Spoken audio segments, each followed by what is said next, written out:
Hey there, glad you made it.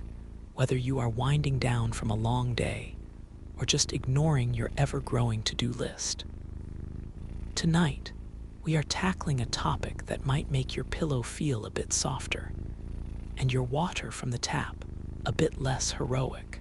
If you enjoy these cozy detours through discomfort, tap subscribe, no pressure, just mild encouragement. Drop your city and the exact time in the comments, because it is always fun seeing who is listening from a train in Tokyo, a kitchen in Ohio, or somewhere suspiciously mysterious. Now the lights are low, the blanket is calling, maybe your favorite drink is within reach. Let's ease into tonight's journey together. So you actually fell asleep last night in ancient Greece. Congratulations. Now comes the real challenge, waking up.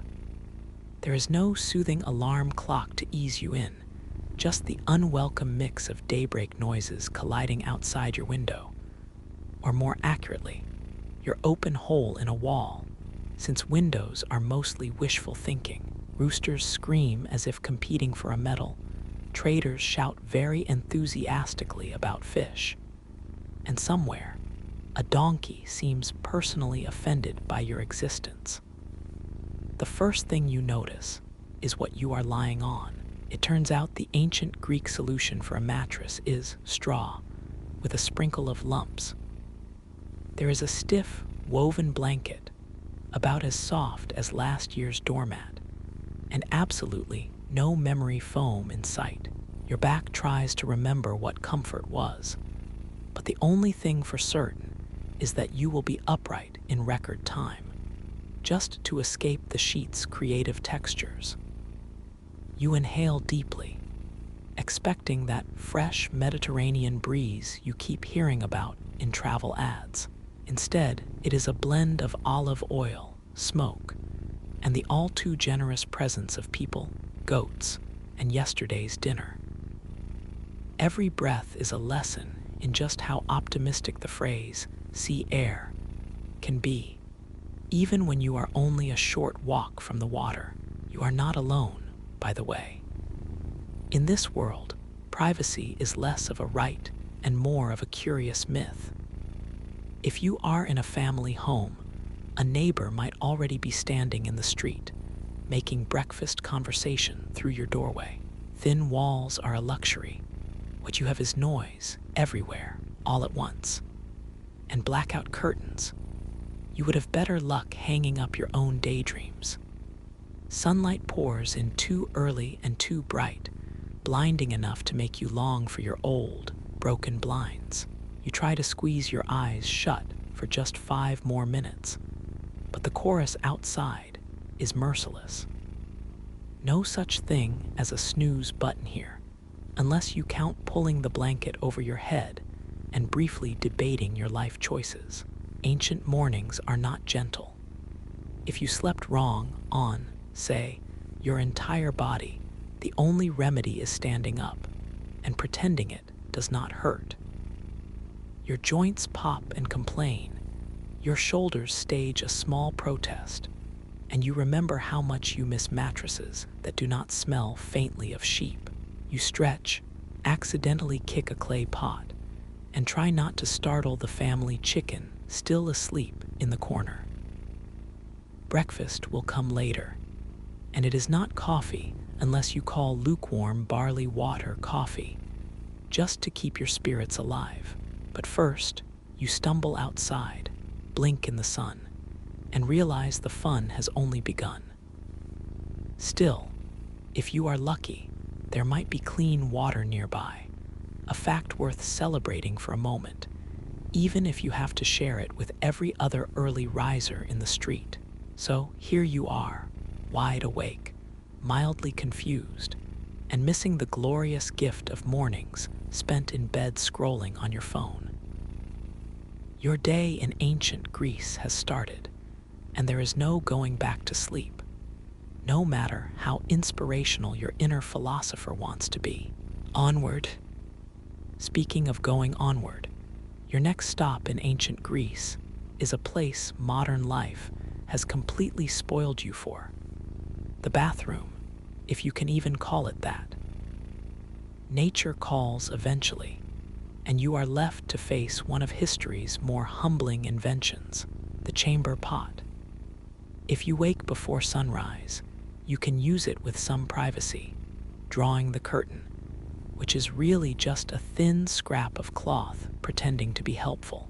The pot itself sits proudly in the corner, very much a part of the room, looking somehow both necessary and accusatory. The smell has been there longer than you. There is no air freshener, just last night's breeze, still trying its best and failing.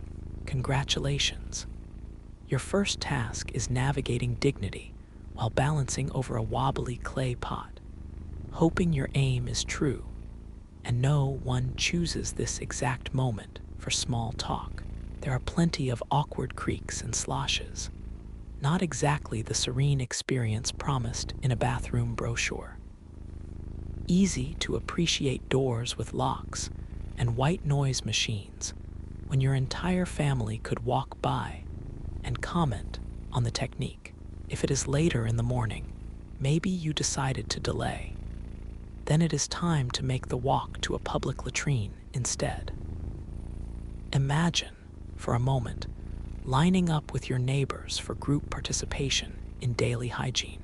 The room is open, with stone benches perforated at regular distances. No stalls, no boundaries, absolutely no illusions of privacy. You do not make eye contact and you do not linger. It is a fast process, but somehow not fast enough. There is water flowing, but just enough to move things along, not enough to erase the interesting bouquet that lingers in the air. You try breathing through your mouth, though that comes with its own risks. Every step echoes, shoes sticky from the last cleaning attempt, whenever that was. This is not the scented candle kind of place. You suddenly remember soap, sweet, foamy, luxury soap, and how at home you would absent-mindedly wash your hands for no reason at all. Here, you are lucky to splash a little cold water, awkwardly swirl your hands in what might be an optimistic puddle, and call it good. No hot water, no fluffy towels, and definitely no confidence that your hands are cleaner than before. And toilet paper, what a concept. In Greece, you get to test your creativity, maybe some pebbles, maybe a clay shard, or a scrap of old cloth on a particularly lucky morning. It does not sting any less if you remind yourself that everyone else is doing the same, as if this communal struggle somehow makes it less bizarre. There are sighs and mutters, a few grim jokes, but no one pretends this is fun. You shuffle back to your room, possibly carrying the chamber pot out to empty in the designated spot, which is surprisingly close to everyone else's living area. If you are feeling competitive, you can try to avoid the splash. Ancient city planning was not exactly built around personal space or smell zones. By now, you probably have nostalgia for your least favorite modern restroom, the one in the gas station with questionable lighting and sticky floors. Even that has magical features. Plumbing that actually removes the problem, solid doors with locks, and a steady supply of the world's greatest invention, soft, double-ply tissue. But here you are, maintaining your dignity as best you can, surrounded by the cheerful solidarity of people who have no illusions about privacy or convenience. You will get through it. After all, everybody did it this way, if that brings any comfort at all. Time to move forward and see what else the day holds, now that you are definitely awake. By now, your stomach is awake, possibly out of protest more than excitement. Breakfast in ancient Greece does not greet you kindly.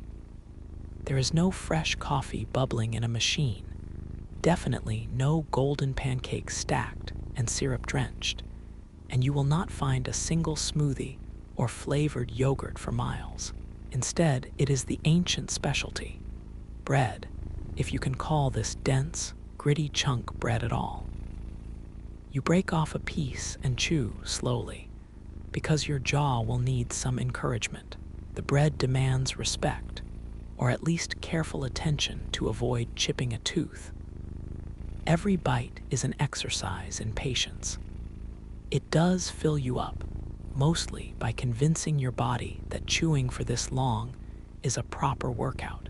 There might be an olive to mix things up, tough and briny, making you briefly question if you are being rewarded or punished. Wine appears on the table, thin, and sowing doubts about your life choices. It is not there for delight. It exists because the water nearby has its own agenda. So you drink a bit, only for hydration, while the taste reminds you that ancient winemakers had a different set of priorities. Your palate sighs. Preparing breakfast is a quiet task. A fire is coaxed to life. The kitchen is more of a smoky corner than an actual room, and you watch as a relative, possibly a mother, grandmother, or whoever pulled the short straw, serves up the best that storage jars and rationing can offer. There is no wave of options, no menu, not even an argument over what cereal to pour. You just eat what is there. Occasionally, you wish you could scroll for 5 minutes while sipping something warm. But here, breakfast is brutally honest. It is not a moment of your day. It is a box to be checked. You feel more like you have survived breakfast than enjoyed it. Chalky mouth, sticky fingers, and a sense of accomplishment for swallowing each bite without complaint. Maybe there is a quick word about the weather, or a reminder to get moving. Breakfast is never leisurely. It is more of a functional pit stop on the long road ahead. You finish, brush away the crumbs, careful not to waste a single speck, and try not to imagine the distant joys of butter, jam, or anything remotely resembling caffeine. This is not the feast you dreamed about. It is nutrition, barely, designed not to thrill you, but to keep you going.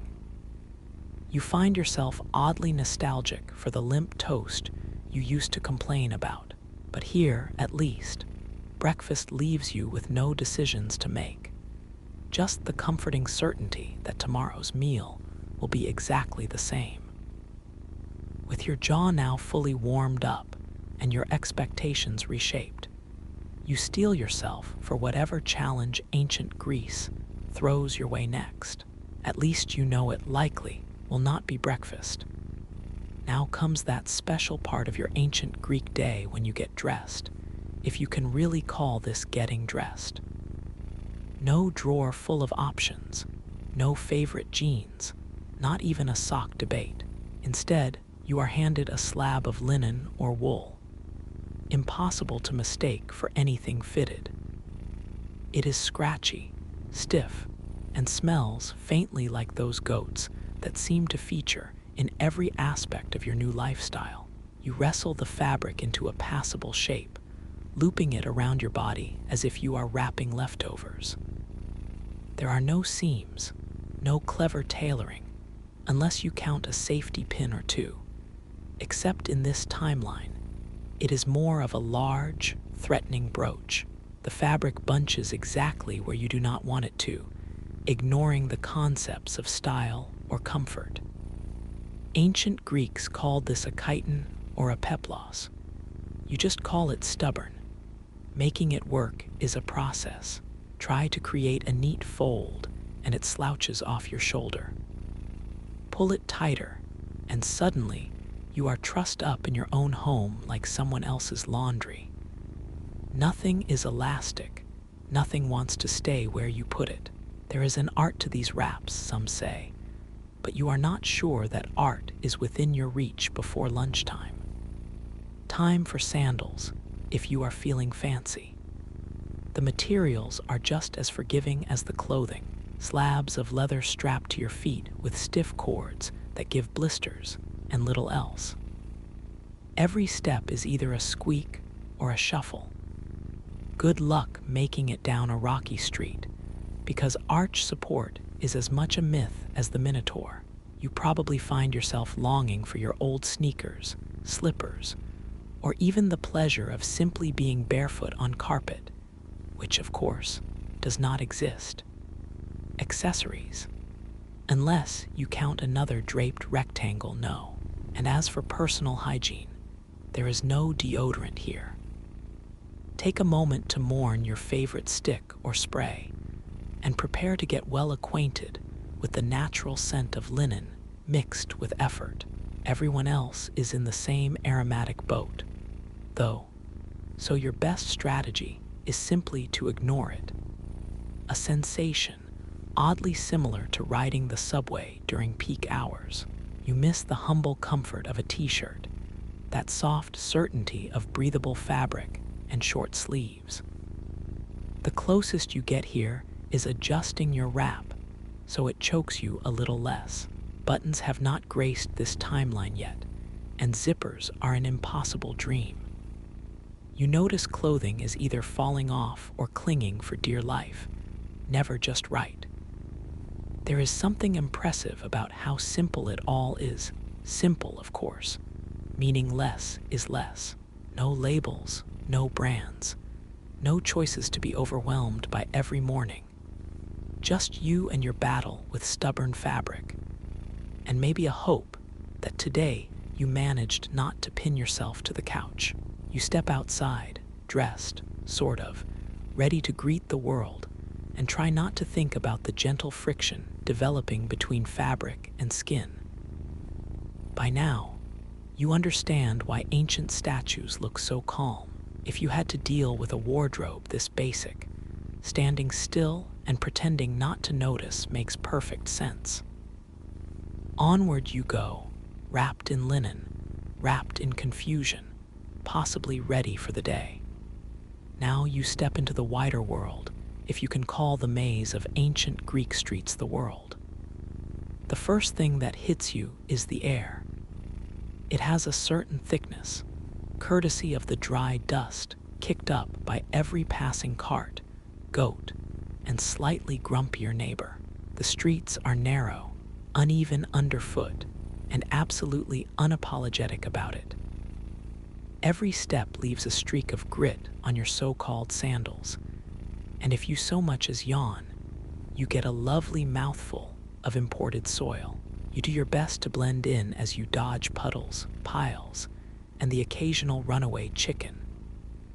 The crowd is in eternal motion, each person on an inscrutable mission, selling, buying, complaining, or all three at once.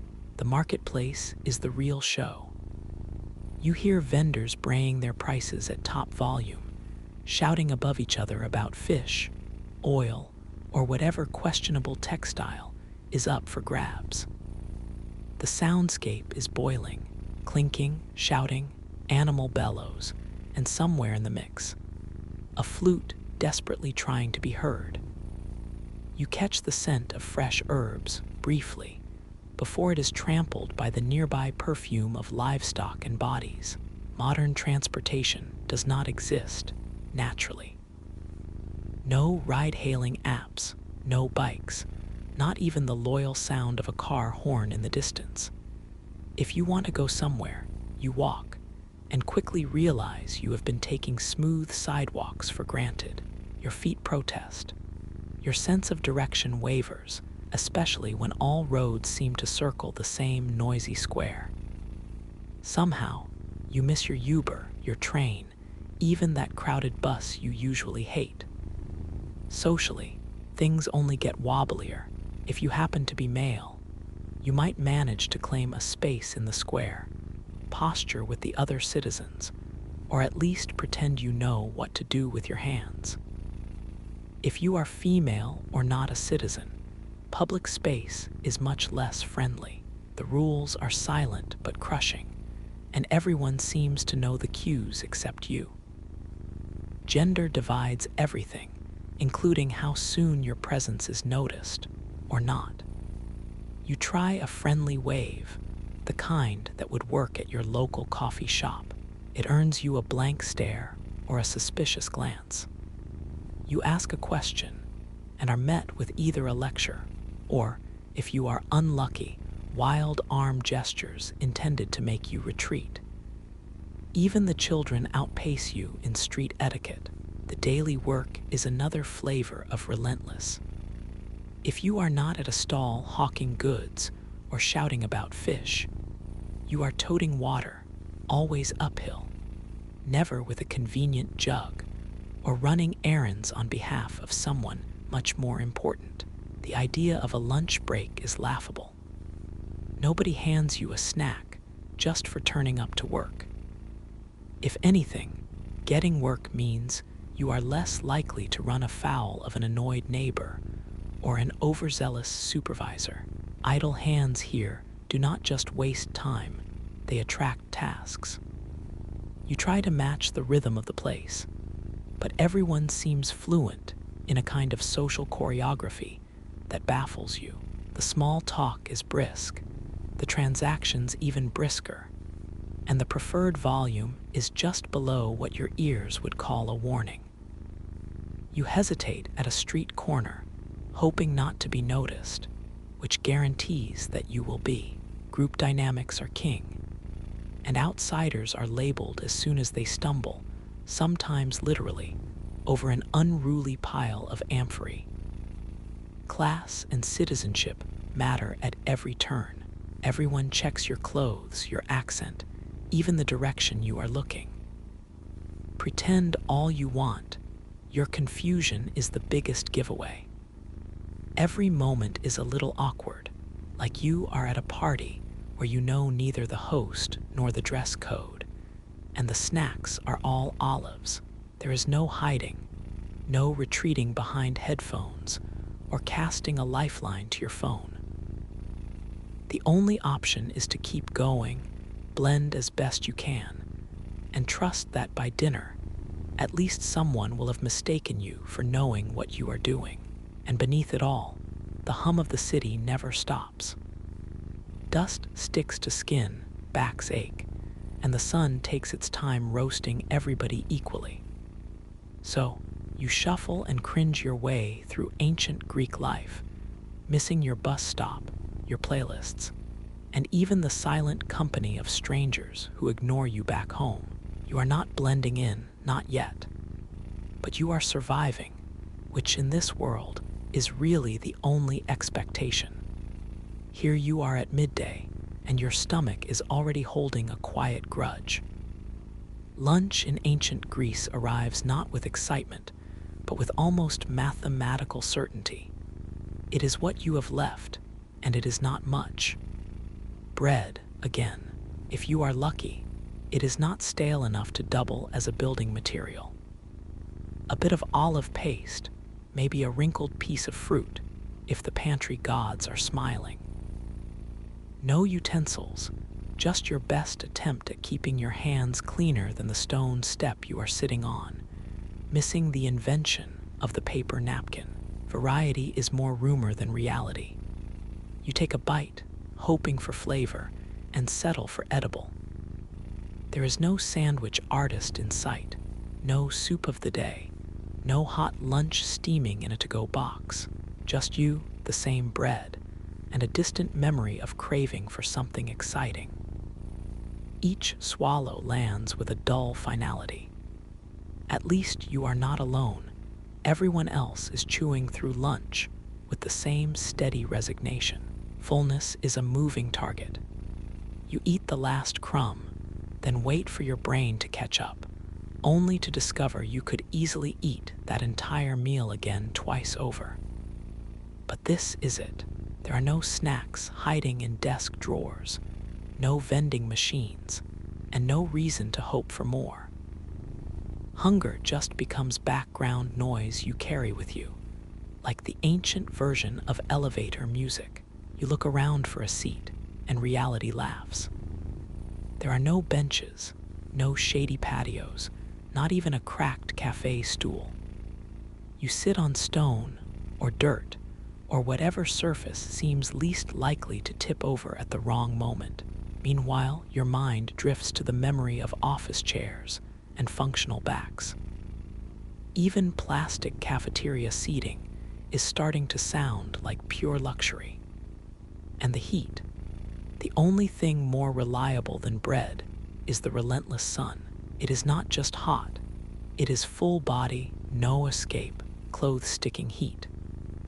Sweat drips everywhere, and your lunch becomes a battle against becoming part of the pavement.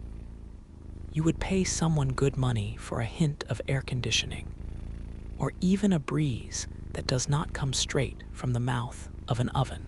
Hydration. There is water, but it glows with sun warmth, making each sip less refreshing and more of a reminder that ice cubes have not made their debut. Breaks barely exist. You eat quickly, then slide back into chores, errands, or just pretending you are busy enough not to be volunteered for an unpleasant new task. There is no lingering, no friendly chat over coffee, just a practical refuel. A little envy for every air-conditioned snack bar on Earth, and the faint hope that dinner will come sooner than it did yesterday. By now, you have learned not to expect much satisfaction from meals here.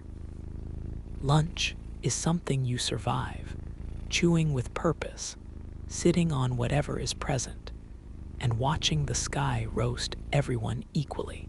If there is comfort, it is in the fact that if you blink or zone out for a few minutes, nobody blames you. After all, the sun gets credit for most of today's mistakes, and if you keep daydreaming about climate control and a soft chair, you are in good company. Lunch in ancient Greece. It is not gourmet, but it sure builds a sturdy sense of longing.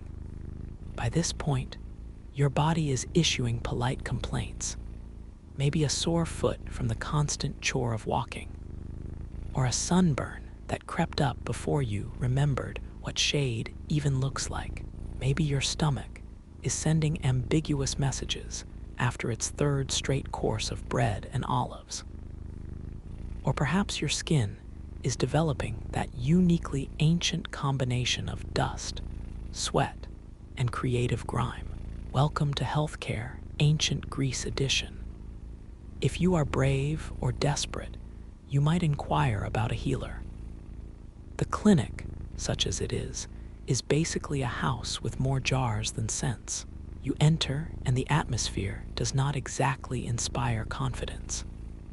The smell is an aggressive mixture of herbs, animal oils, and hope. There is smoke from something burning in the corner, possibly for purification, possibly because the healer just enjoys a good haze. The healer looks you over with the practiced squint of someone who has seen too much, and whose favorite tool is a reassuring chant. Tools, if you spot any, are sparse. A crude knife, bits of cloth for bandages, maybe a precious bronze instrument with a mysterious past. Ointments spill from shallow bowls. Some are meant for wounds. Others are best left unmentioned. You are not sure whether to feel hopeful or nervous. You sit, because standing with your problem is apparently less fashionable. If it is a scraped knee, prepare for a hearty rinse with water that may or may not inspire faith in cleanliness, then a dab of honey or a strange paste ground from local weeds. If you mention stomach troubles, out comes a potion that smells exactly like it tastes, earthy and determinedly unpalatable. You eye the exit longingly. Modern comforts come to mind. You miss antiseptic. Oh, how you miss it. Band-aids, painkillers, the profoundly underrated magic of a sterile surface. Here, the closest you get to reassurance is that everyone else seems to survive. You begin to understand why ancient sculpture featured so many gods of health. Cover all your bases. If you are lucky, you get advice involving rest and a quiet prayer. If you are less lucky, there might be bloodletting, a practice with more enthusiasm than evidence. A healer waves a dried lizard tail over your bruise, and you try to look grateful while inching toward the door. The most common prescription is hope and a diet of things you have already had enough of. For smaller concerns, home remedies are not much of an upgrade. Grandma's cure for a sore throat is vinegar and a sharp slap on the back, which somehow does not deliver immediate results.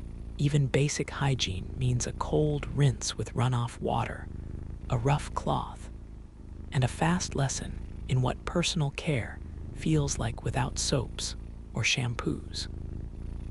You find yourself inventing new ways to accept discomfort. You grumble silently, out of respect for the healer's efforts, and long for your pharmacy aisle, stocked with lotions and pills and things that might actually smell pleasant.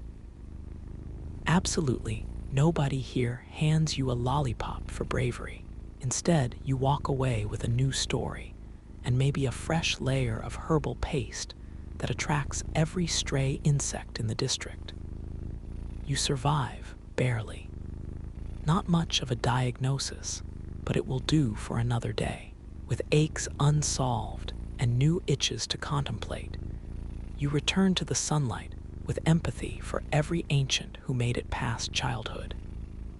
If nothing else, you have learned that healthcare here is mostly optimism, and the true miracle is making it to bedtime in one piece. Surviving ancient Greek work is one thing. Surviving ancient Greek free time is another art entirely. Picture the options. No screens, no notifications, no infinite scroll of mildly amusing videos. Instead, you get a front row seat to the greatest hits of local entertainment. It is every bit as repetitive as lunch. First up, games. Not the digital kind, just pebbles, sticks, the occasional ball if you are lucky. The rules shift faster than your interest. You lose a round, and there is no leaderboard to check. Just a kid who insists you try again, louder this time. As for adult entertainment, you might get corralled into a guessing game that seems carefully designed to go on forever without winner or prize. If you crave drama, literally, the street offers a scratchy performance. A few actors in masks and borrowed robes act out myths you only half remember from this morning's gossip. The crowd pretends to listen, but the real show is how quickly everyone gets distracted by a passing goat. Time passes, and the punchlines are epic, at least as far as local standards go. You miss streaming services, but at least the subscription here is free. Maybe the elders take center stage, eager to share stories you suspect are at least half invention. These are sprawling tales, lots of sea voyages, monsters meeting questionable fates, and life lessons smuggled in like unwanted spinach. Without memes, every joke lands slowly. You laugh politely. Someone clarifies the ending. It does not really help. No one scrolls, no one double taps. If you want to check the weather, you look at the sky.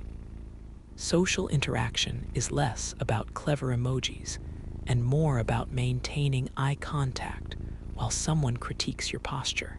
It is both dull and weirdly grounding. You want to escape to your phone, but there is nowhere to go. The only break is to stare at the wall, which, to be fair, is also a totally valid activity here. It is not thrilling, but it is shared. Entertainment is company and conversation, repeated until the stars are out. You notice you are surviving without distraction, almost relaxing into the boredom. Would you trade it for your favorite guilty pleasure binge? Naturally, but you admit, even without Wi-Fi, you make it through. A little more patient, maybe a little more impressed at how long people can stretch out a story. Evening creeps in, and with it, a very different kind of quiet. No hum of traffic or neon glow. Just a handful of oil lamps grudgingly competing with dusk, flickering shadows over stone floors and sleepy faces. The rooms fill with an unfamiliar orange haze, beautiful if you ignore how much smoke it adds to your lungs. If you want mood lighting, this is rustic at best. There is little left to do. You say goodnight without group texts, emojis, or even one last look at the day's headlines. Instead, you politely nod and hope the conversation ends before someone tries to restart a story. The world outside quiets, but only a little. Crickets take over the soundtrack, plus the occasional distant dog stirring up the darkness. Someone snores before their head even finds a spot on the blanket, which you know because privacy is a rare rumor. Time for bed, not a mattress, but the same straw arrangement that greeted you this morning, still as stiff, still holding just enough scratch to make itself memorable. If you are nostalgic for soft pillows or fresh sheets, tonight is only going to magnify that longing. Whatever comfort you found earlier feels even thinner now. No pillow to fluff, just a lumpy support that flattens on contact. You arrange yourself carefully, aiming to reduce the number of sharp bits poking through the bedding. It is a losing battle. Shutting your eyes, you are hit by a thought. How much do you miss the mindless comfort of a screen or the soothing noise of a podcast fading into midnight? Here, entertainment is a neighbor's steady breath, the wind sneaking through the wall, and not quite enough light to see your hand. You wonder if counting sheep counts as heresy when there are actual sheep nearby. Time ambles forward, no time stamp, no alerts, nothing to check except your aching joints. Sleep is not easy. You miss your bedtime routine. No scroll through photos, no queue of updates. Just you and a darkness that feels slightly too alive. Every creak could be someone moving, or some animal determined to investigate your last crumb of bread. The air cools finally, but somehow the blanket remains just a shade too rough. You nod off in fits, wake, and try again. Maybe you muse briefly about a better tomorrow, then remember tomorrow is going to look an awful lot like today, right down to the scratchy sheet and the lack of caffeine. No magical reset button, no promise of upgrades, only the steady loop of surviving one odd discomfort at a time. Still, as the night drags on, you find a strange comfort in it all. The quiet is real, even if awkward. The darkness is deep, even if crowded. And somehow, among the snorts, shuffles, and blanket negotiations, you have made it through a day in ancient Greece. If sleep finally wins, it is less a victory and more a truce, one that promises more of the same when the sun elbows its way past your curtain at dawn. Making it through a day in ancient Greece turns out to be a serious exercise in patience and the art of appreciating small mercies. It is easy to laugh now about lumpy beds, eternally dry bread, and that memorable episode with the chamber pot. Judging the past by modern standards is almost unfair, but also impossible to resist when you have survived a menu of public latrines and scratchy blankets. You cannot help but feel a wave of gratitude for all the things that quietly make modern life bearable. The luxury of soft underwear, groceries that arrive in packages, and the divine invention of temperature control. The ability to brush your teeth with something designed to taste like mint, not a mix of salt and wild optimism. becomes an artifact of civilization worth celebrating. Even so, you can almost see the appeal. There is a rough sort of charm in the face-to-face chatter, the chaos of open-air markets, and the slow fade of daylight without a clock in sight.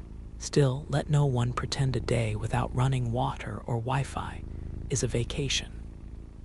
Ancient Greece teaches you just how much a decent pillow, and frankly, toothbrushes, matter.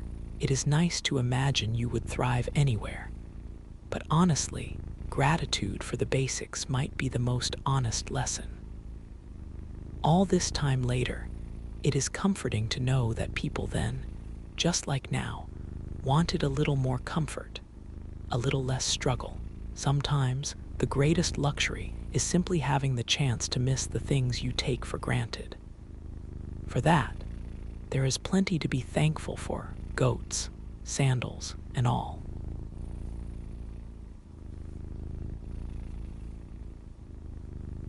In the wavering half-light that drifted through the latticework windows of Gao's great library, Amina inhaled the scent of oiled parchment, leather binding, and the faint tang of centuries.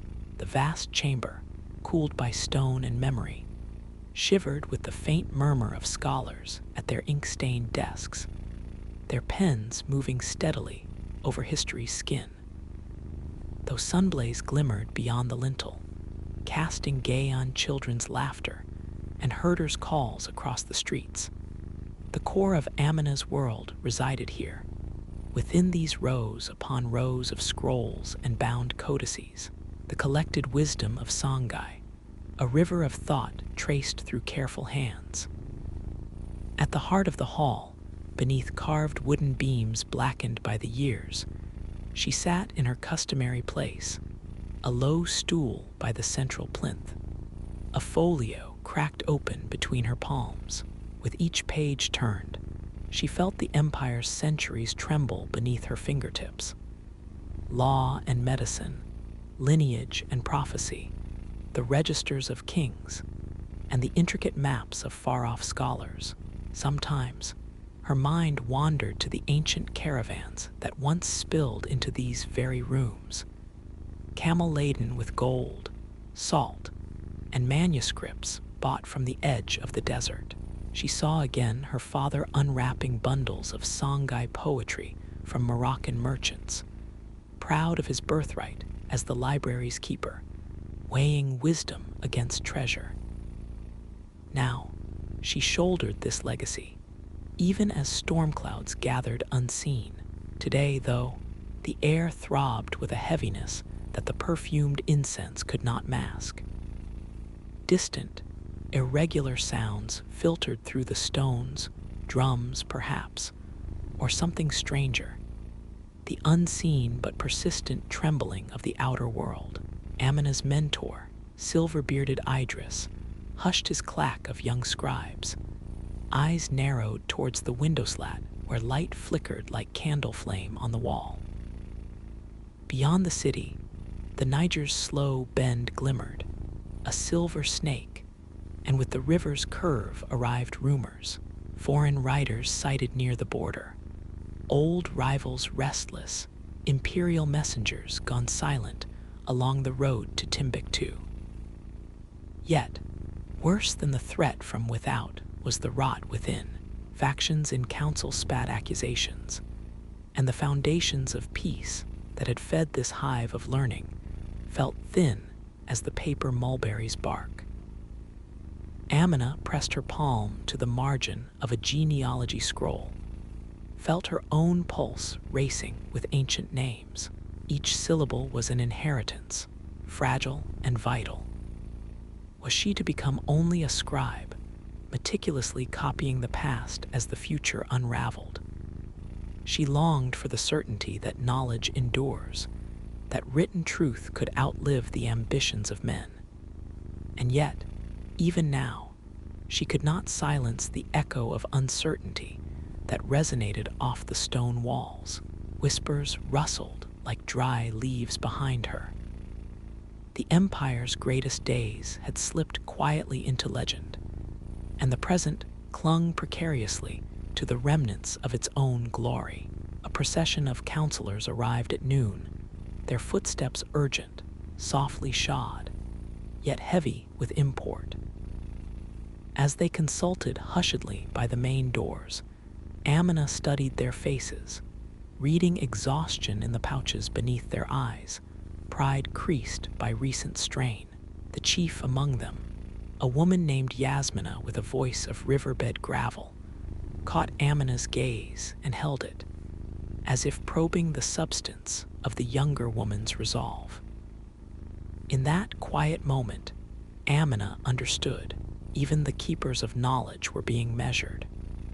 In times of unease, wisdom itself became dangerous, subversive, a thing to be contained or weaponized, depending on whose hands held the pen. That evening, as lamps were lit, amber globes softening the shadows, Amina wandered the colonnades. She paused where a lattice of vine crept up the balustrade, its tendrils curling through cracks like hope rooting in secret. Gao's towers gleamed across the fields, surrounded by haze. At her feet, petals fallen from the vine curled as if in sleep. For a moment, the world drew in its breath. She listened as Idris recited from memory the opening of a Songhai epic, and for the 100th time, the words struck her as a covenant, the duty not only to preserve, but to inspire, to hold the sacred thread between what was and what still might be. Yet, beneath Idris's voice, the distant sound, drums or something deeper, remained. In shadowed corners and whispered conversations, the fears of a collapsing order lay coiled, silent and waiting. The library, that island of reason and memory, felt newly vulnerable. And Amina, beneath the weight of her father's mantle, sensed that every decision in the coming days would echo through the generations, yet unrecorded. Night descended upon Gao, with the languid inevitability of a hush spreading across a crowded room. In the courtyard surrounding the library, the moon unspooled ribbons of silver across flagstones, turning the old acacia trees into shadowy sentinels. Amina drifted among the nocturnal hush, her mind caught between memory and omen. Where daylight held the world at bay, night seemed to draw in its breath, amplifying every creak of timber and every furtive footfall. A web of tension spun through the city's heart, inside the chamber of illuminated manuscripts, where gilt letters shimmered upon indigo and ochre-stained pages. Amina found herself joined by Hamadou, the library's youngest apprentice. He lingered at the threshold, eyes alight with questions he dared not give voice to. Between them, the table held a heap of newly arrived scrolls, their seals flecked with unfamiliar sigils. Tidings from the south, Hamadou whispered, careful as always. He spoke of the Fulani, their caravans seen at strange hours, and of the Songhai scouts, zealous, weary, who returned with tales of distant banners glimpsed in the morning dust. Each rumor clung to them like desert sand, coarse and insistent. Amina unrolled a scroll with cautious fingers. The script danced before her eyes, a dispatch from Jenne, warning of armed riders shadowing the trade routes, of hidden alliances brewing amid the salt market's confusion. Between the lines, she read the fears of a world closing in, scholars counting ink pots and emptying inkwells, dust filling their lungs where once breath was spent on poetry. Hamadou's hands knotted in the folds of his tunic, his voice trailing as he wondered aloud if books could ever shield a city from the spears of strangers. She offered him what comfort she could, that memory outlasts conquest, that one mind's diligence might shape the remembering of an age. But even as she said it, A shiver of doubt passed through her, as if the desert itself might swallow words the way it swallowed caravans and secrets. Beyond the window, the desert pressed close, its silence vast, its sands ceding nothing. Gao's ramparts, built in centuries of prosperity, now seemed less the bones of a guardian and more a line scratched into an inexorable tide. Flickers of torchlight traced the city's perimeter, and faint, sporadic shouts attested to the sleepless anxiousness of the watchmen. The drums, once so distant, returned, more insistent now, echoing not as warning but as prophecy, bone-deep and unrelenting. Somewhere, Amina imagined the drummers themselves. Hands cracked from travel, faces set and unsmiling, pounding out rhythms that bent the arc of history. The library's elders gathered late, hunched beneath the gaze of painted ancestors whose eyes seemed, in this hour, more sorrowful than stern. Idris read aloud missives from troubled lords, accounts of merchantly disputes that ended with violence, of fields left fallow, of minor wives and favored sons sent as hostages to ensure mercies half promised. The voices of the elders flowed and tangled, fraught with disagreement. Should the gates of learning remain open? Or should they, as some advised, shutter themselves behind locked doors and let knowledge hibernate through the coming storm? Amina listened, her heart clenched between their fear and her own stubborn allegiance to light.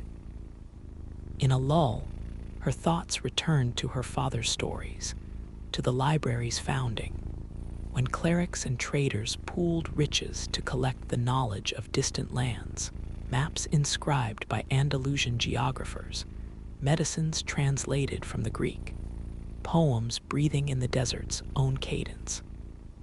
Was all this to be lost to fire or indifference, or the slow gnawing of time? Or did some trace, finer than silk, persist beyond catastrophe, carried along the memory of scholars, or sown into the imagination of a single child? Later, finding herself unable to sleep, Amina wandered the starlit arcade. There, among the carved eaves and trailing jasmine, she met Yasmina, the counselor whose eyes held the weight of the empire and its bruised hopes. They spoke little, yet from Yasmina's silence Amina gleaned that new messages, grimmer still, had arrived on winded horses. No armies of allies rode near. No message from the capital had pierced the enveloping uncertainty. Instead, offers of peace came knotted with veiled threats. Yasmina's words, when at last she broke them free, were quiet. The desert listens, and the winds carry every word. Amina looked toward the horizon, where the night blurred into the endless sweep of sand. Between knowledge and oblivion stretched a tense, unlit expanse. She returned to her chamber, passing the unused ink and blank paper left for tomorrow's work, and lay awake as the chorus of the desert, drum beats, wind, and the ineffable undertones of destiny wove through the silence. In that space between heartbeats, she wondered if she was not only witness to an ending, but called to become the storyteller through whom fragile memory might one day find a new beginning. Dawn arrived not as the gentle reopening of the world, but as a slow illumination of fear. The city's towers wore a pallid halo. Smoke drifted from kitchens barely roused, and all along the walls of Gao, soldiers gathered with faces raw from sleeplessness. The market, once a constellation of shouting and laughter, stood subdued, as if the songs of old had been pressed down by a great invisible hand. Only the Niger, unsentimental and patient, kept its ancient course, indifferent to human alarm. Within the library, routines dissolved into cautious improvisation. Scrolls were hastily inventoried, rare volumes secreted into alcoves behind false panels. Amina's hands, once so sure in their daily order, trembled minutely as she passed from one storeroom to the next, assessing which manuscripts could be evacuated quickly and which must remain, rooted, like the library itself, in the stone heart of Gao. Hamadou, older by days yet changed by fear, obeyed her urgent instructions, his lips tight with the strain of sudden adulthood. Outside, the city's drum, now gravid with true alarm, summoned the council to the ramparts. From the highest vantage, the threat was no longer cloaked in rumor or desert mist. The plain surrounding Gao, baked hard by weeks without rain, now bore its own tapestry, hundreds of tents, horses stampeding in nervous clusters, banners alien and silent catching in the breeze. Moroccan forces, resplendent and impassive, had encircled the Songhai capital. At noon, the ultimatum came, a white flag, impossibly clean, advanced beneath arrows held in check. Envoys in embroidered caftans read from scrolls with gloved hands, their words blurred by distance, yet fierce in meaning. Surrender, the promise of spared lives and preserved knowledge, or resistance, and the burning of all treasures, both living and written. Yasmina responded with careful courtesy, her reply both a plea for reason and a veiled refusal to abandon dignity. The walls echoed with her voice, even as the elders behind her murmured uncertainty. Wisdom weighed now against survival. Amina, peering from a balcony, watched as the siege deepened. Days blurred. There was the groan of timber as barricades were raised, the rasp of sword blades honed over open flame, the nervous flicker of hope in candlelit eyes. Rice dwindled, water rationed, laughter thinned to a brittle whisper, yet within the library, a meticulous resolve persisted.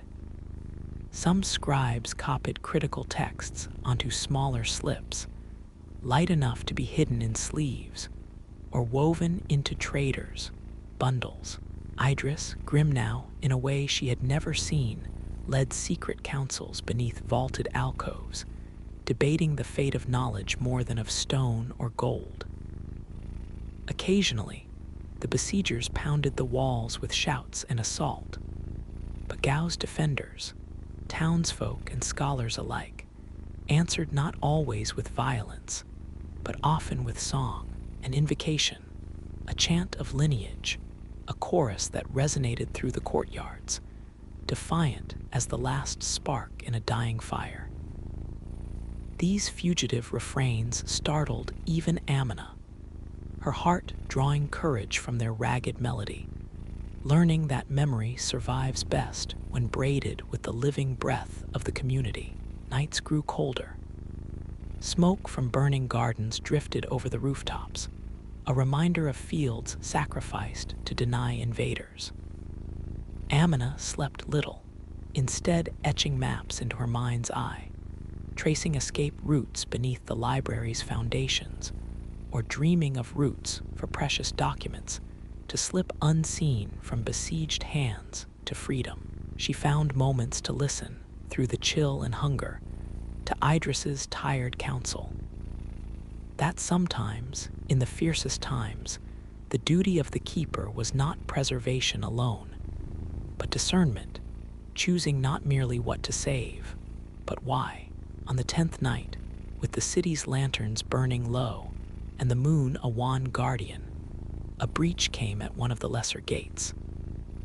Panic shuddered through Gao. Families crowded their doorways, clutching children and heirlooms, eyes fixed on the distant, smoke-lit rampart. From the library, the distant noise of conflict, shouts, shattering, the bellows of wounded animals, drifted like a thundercloud. Amina, her resolve made hard by circumstance, led Hamadou and two scribes through a hidden passage beneath the archive. Clutched to her chest, a parcel of centuries. Poems, laws, languid letters from astrology's golden centuries. The old stones pressed in around them, cool and silent, as the world above reeled. In that stillness, as they waited for news, Amina felt both history's weight and its frailty, how easily it might pass into oblivion, how closely its survival nestled in the arms of the living. Above, Gao's fate hung suspended between peril and preservation, each hour a thread that might snap or hold fast for one night more. After the chaos of the breach ebbed, the cries and clangor receding, the taste of fear lingering in every shallow breath, Gao entered a fraught quiet, the hush not of peace, but of expectation, in streets where life had curled itself into cellars, and behind battered doors. The dawn revealed only the uncertain outlines of a city holding itself, intact by will alone. Ash fell lightly with the morning dew, veiling the craft of masons and the age-polished marble of ancestor stele. Everything appeared touched by pale dust, as if the world itself mourned for the empire's interrupted story. Through the half-lit corridors of the library, Amina moved with a steadiness shaped not by confidence, but by necessity. Idris, wan and breathing shallowly after an injury during the night, pressed into her palm a heavy wooden key.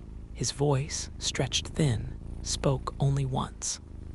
What we carry forward matters more than what we leave behind. His meaning sharpened for her the enormity of the moment. Amina, beneath the watchful gaze of those who had trusted her, became the axis about which hope now rotated, her choices no longer entirely her own. She consigned the youngest scribes to care for the wounded and those few children sheltered beneath the colonnades, anchoring their purpose as gently as she could before turning toward the inner sanctum. Passages once hallowed for silent contemplation now became arteries of flight. In the shadowed coolness of the deep archive, a vault walled with cedar and sand-polished brick, Amina made her selections, knowing neither the full breadth of loss ahead nor the reach of her own ability to preserve. Maps that charted distant tributaries of the Niger, treatises on the motions of stars penned in laborious Arabic script, folios of jurisprudence annotated in the margins by 3 generations of scholars. These she wrapped in linen, binding their fates to her own.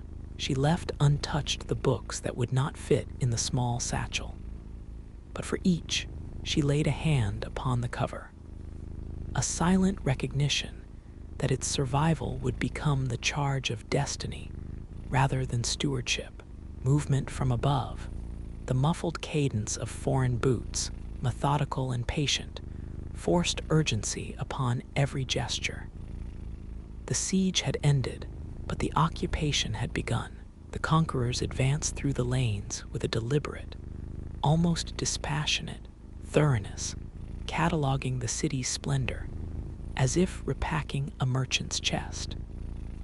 The library's doors were thrown open, sunlight falling like a blade across the mosaic floors. Soldiers pressed forward, pausing at shelves, rifling through scrolls with undisguised curiosity or indifference. Their commander, a tall man in lacquered mail, stood before Amina. His voice bore the accent of the Moroccan north, but he addressed her in the shared tongue of scholars. He requested, neither gently nor cruelly, that she list the library's treasures for inspection.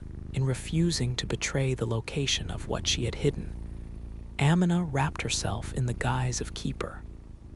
Humble, compliant, her eyes neither defiant nor pleading, but steady, shielded by the customs of hospitality and the dignity of learning.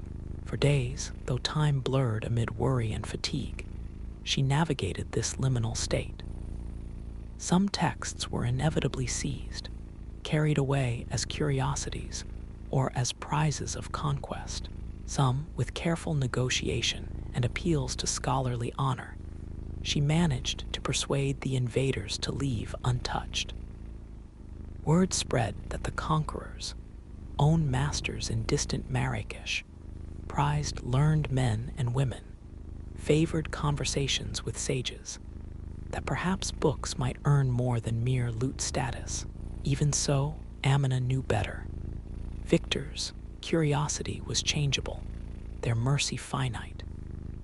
When the last soldier finally drifted from the library at dusk, Amina returned to the hidden room beneath the archive.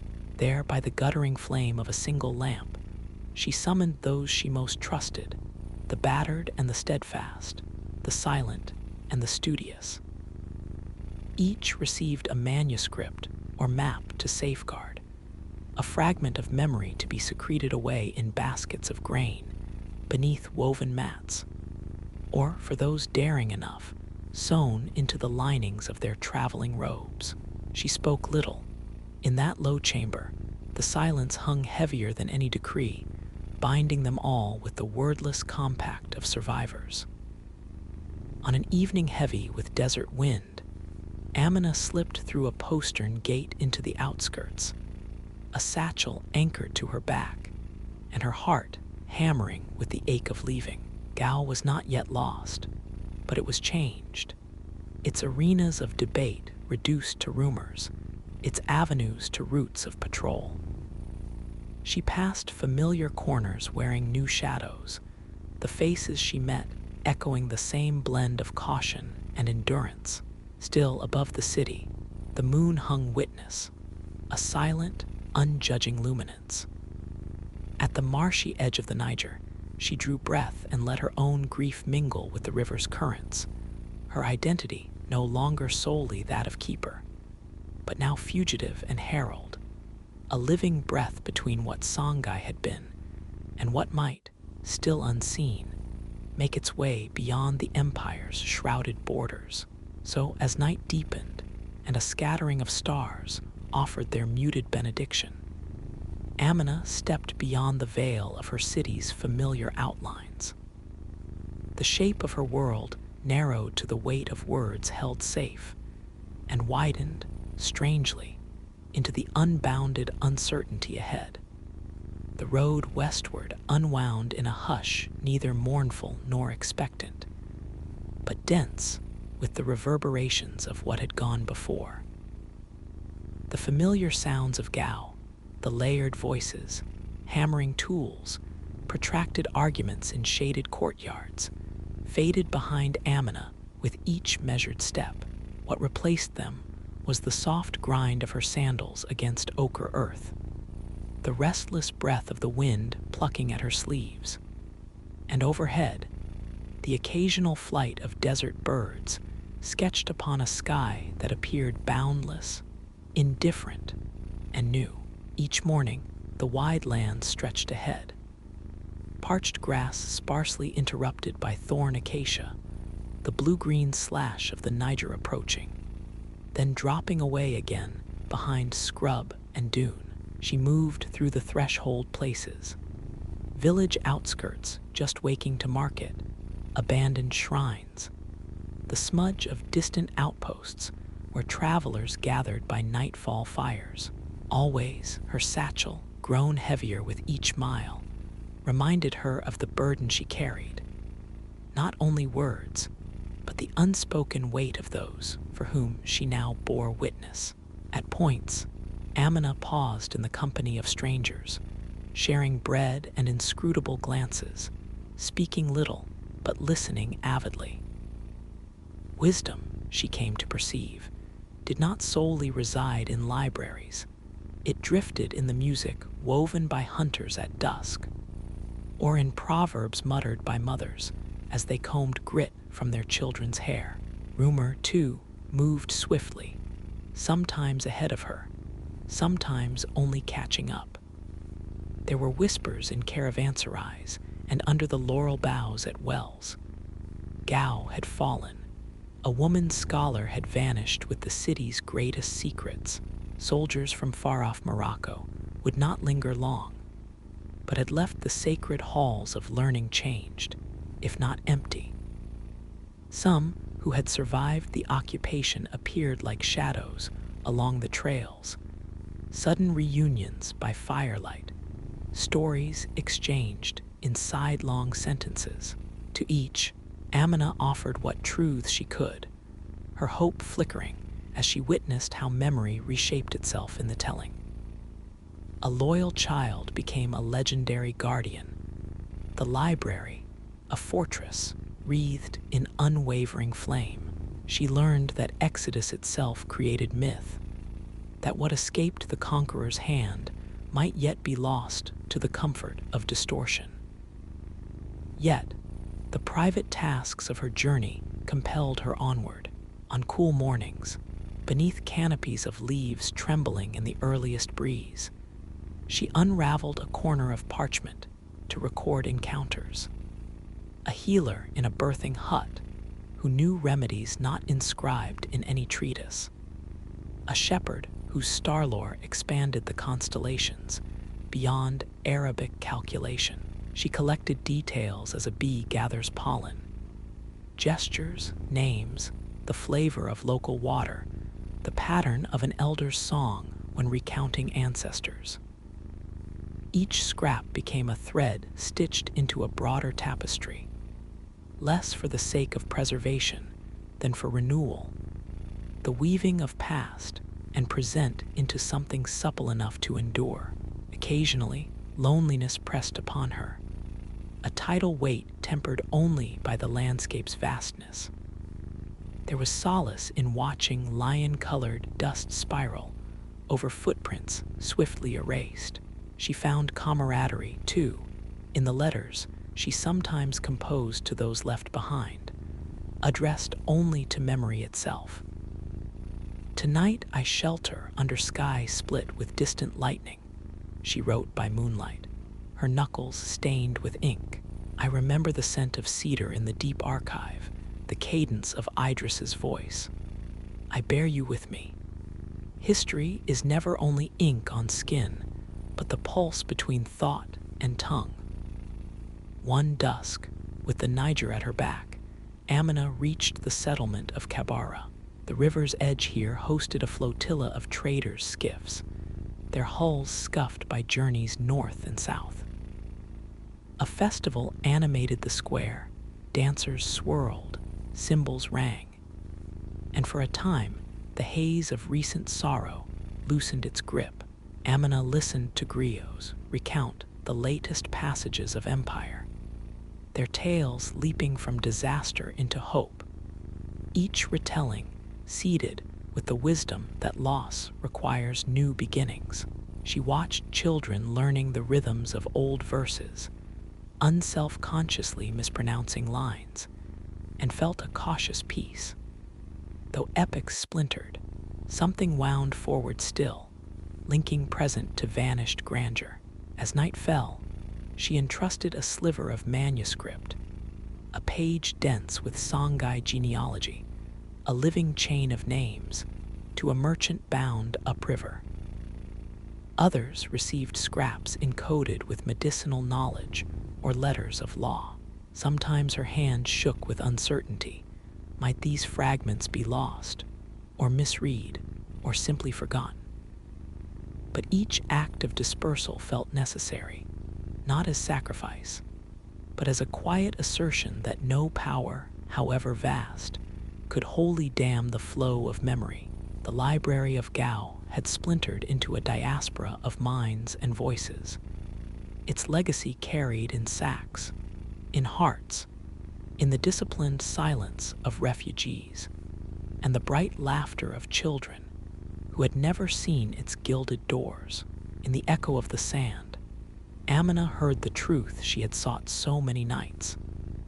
To preserve is to scatter wisely, and to become a story's last scholar is to recognize that every ending is merely another page offered to the wind.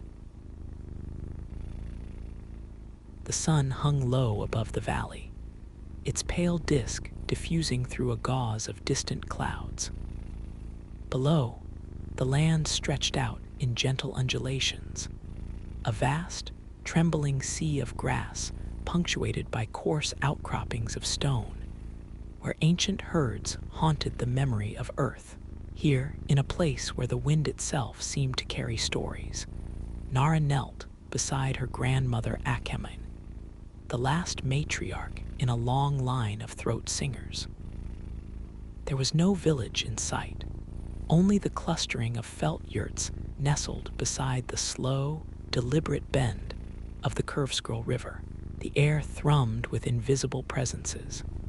The distant bellow of cattle, the lark's jubilant trill, the rustle of leaves responding to the steppes' restless touch. Even the silence, immense, dignified, felt like an ancestral wisdom passed from cloud to earth, from mountain to bone. Nara, 7 summers old, let her small fingers trace the lines on her grandmother's hand, each seam a history coiled in flesh.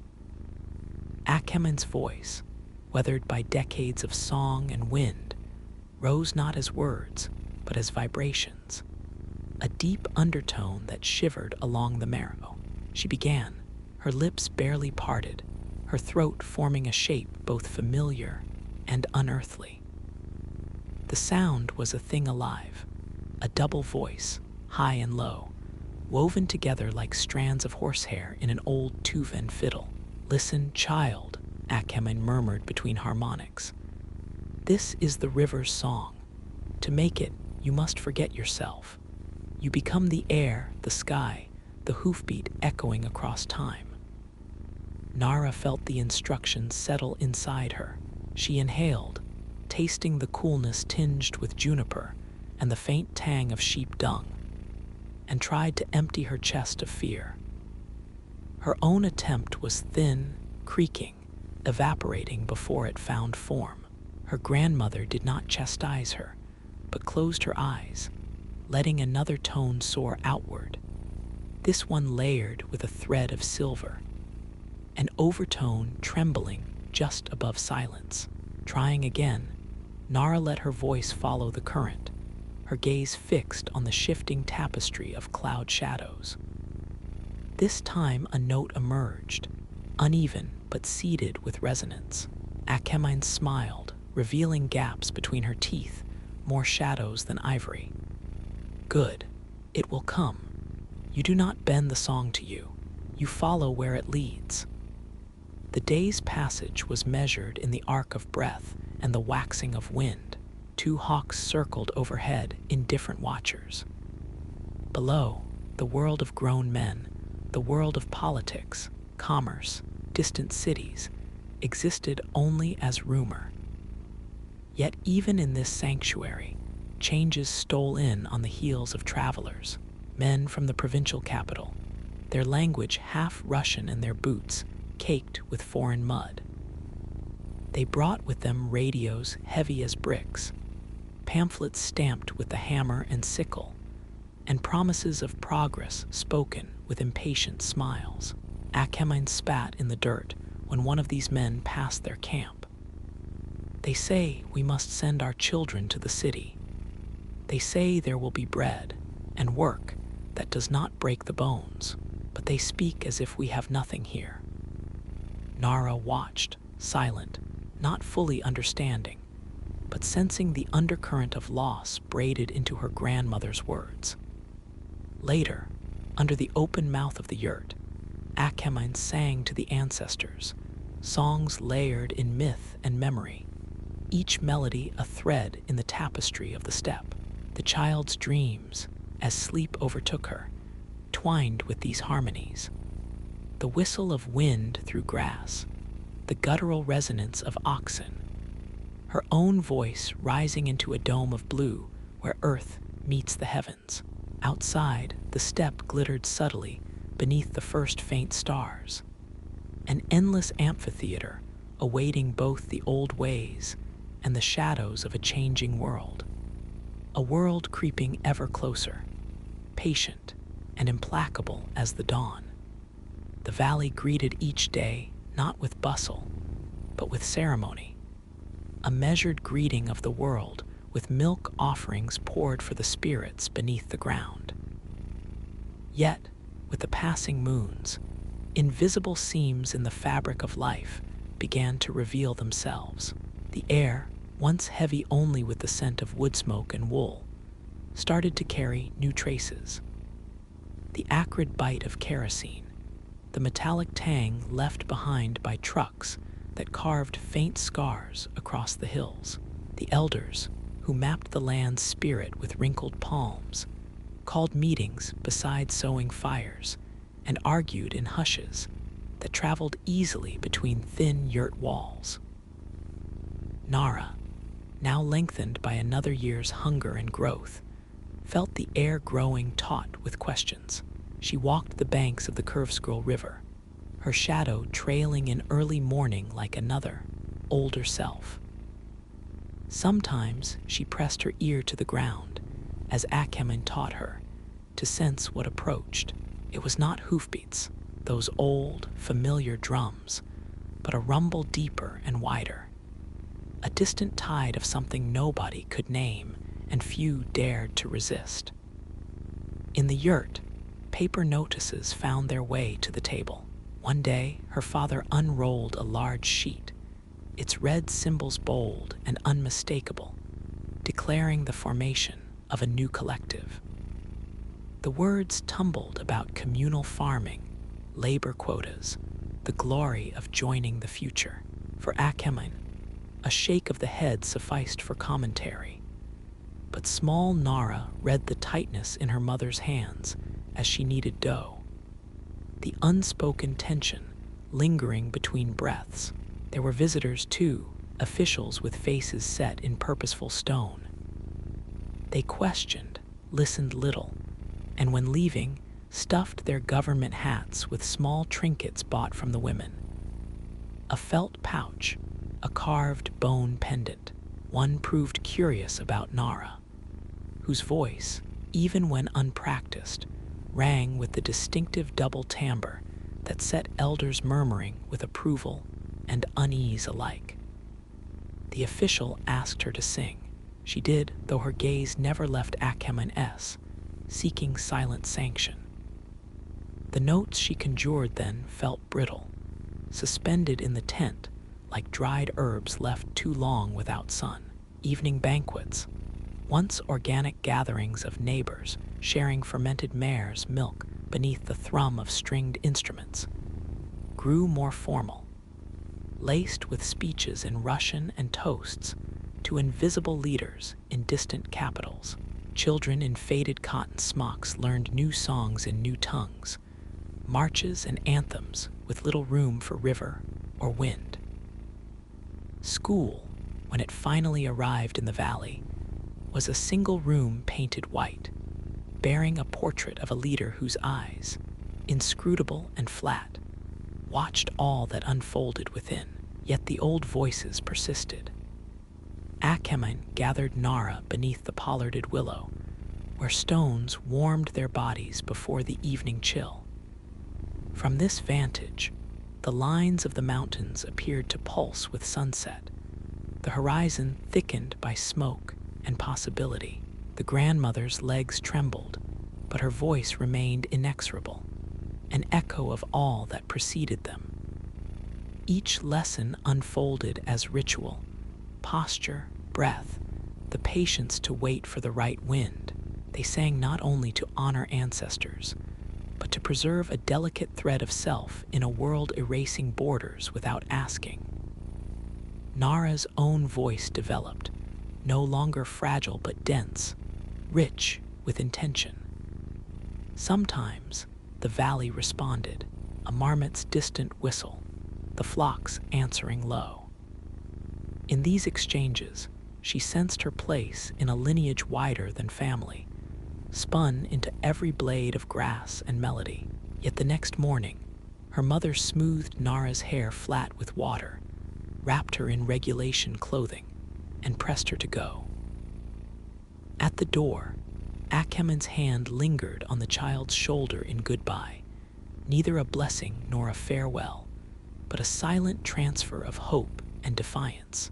The world was shifting, and the valley, once closed like a shell against the wider world, began to open in uneasy increments, measured as much in what was gained as in the slow vanishing of what had always been. The chill in the valley became sharper as Nara's childhood yielded to the relentless cycles of seasons and decree.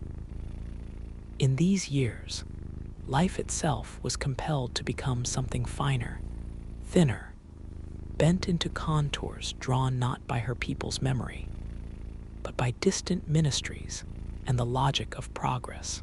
School absorbed the young, filling hours once spent in River's play or the gathering of wild onions. Rows of wooden desks replaced the ring of stones. Blackboards glinted with arithmetic and foreign script.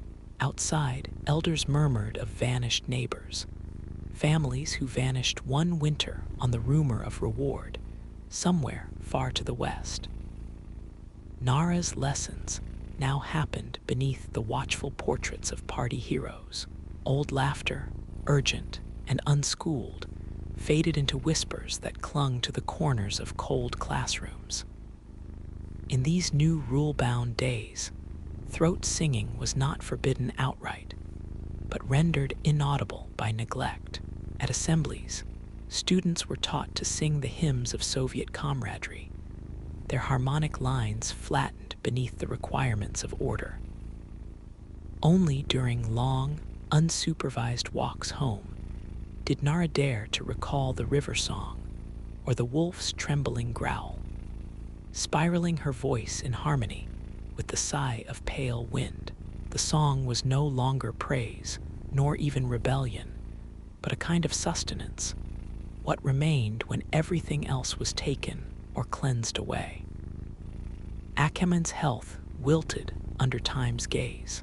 Winters grew harder, biting through layered wool, sinking into bone.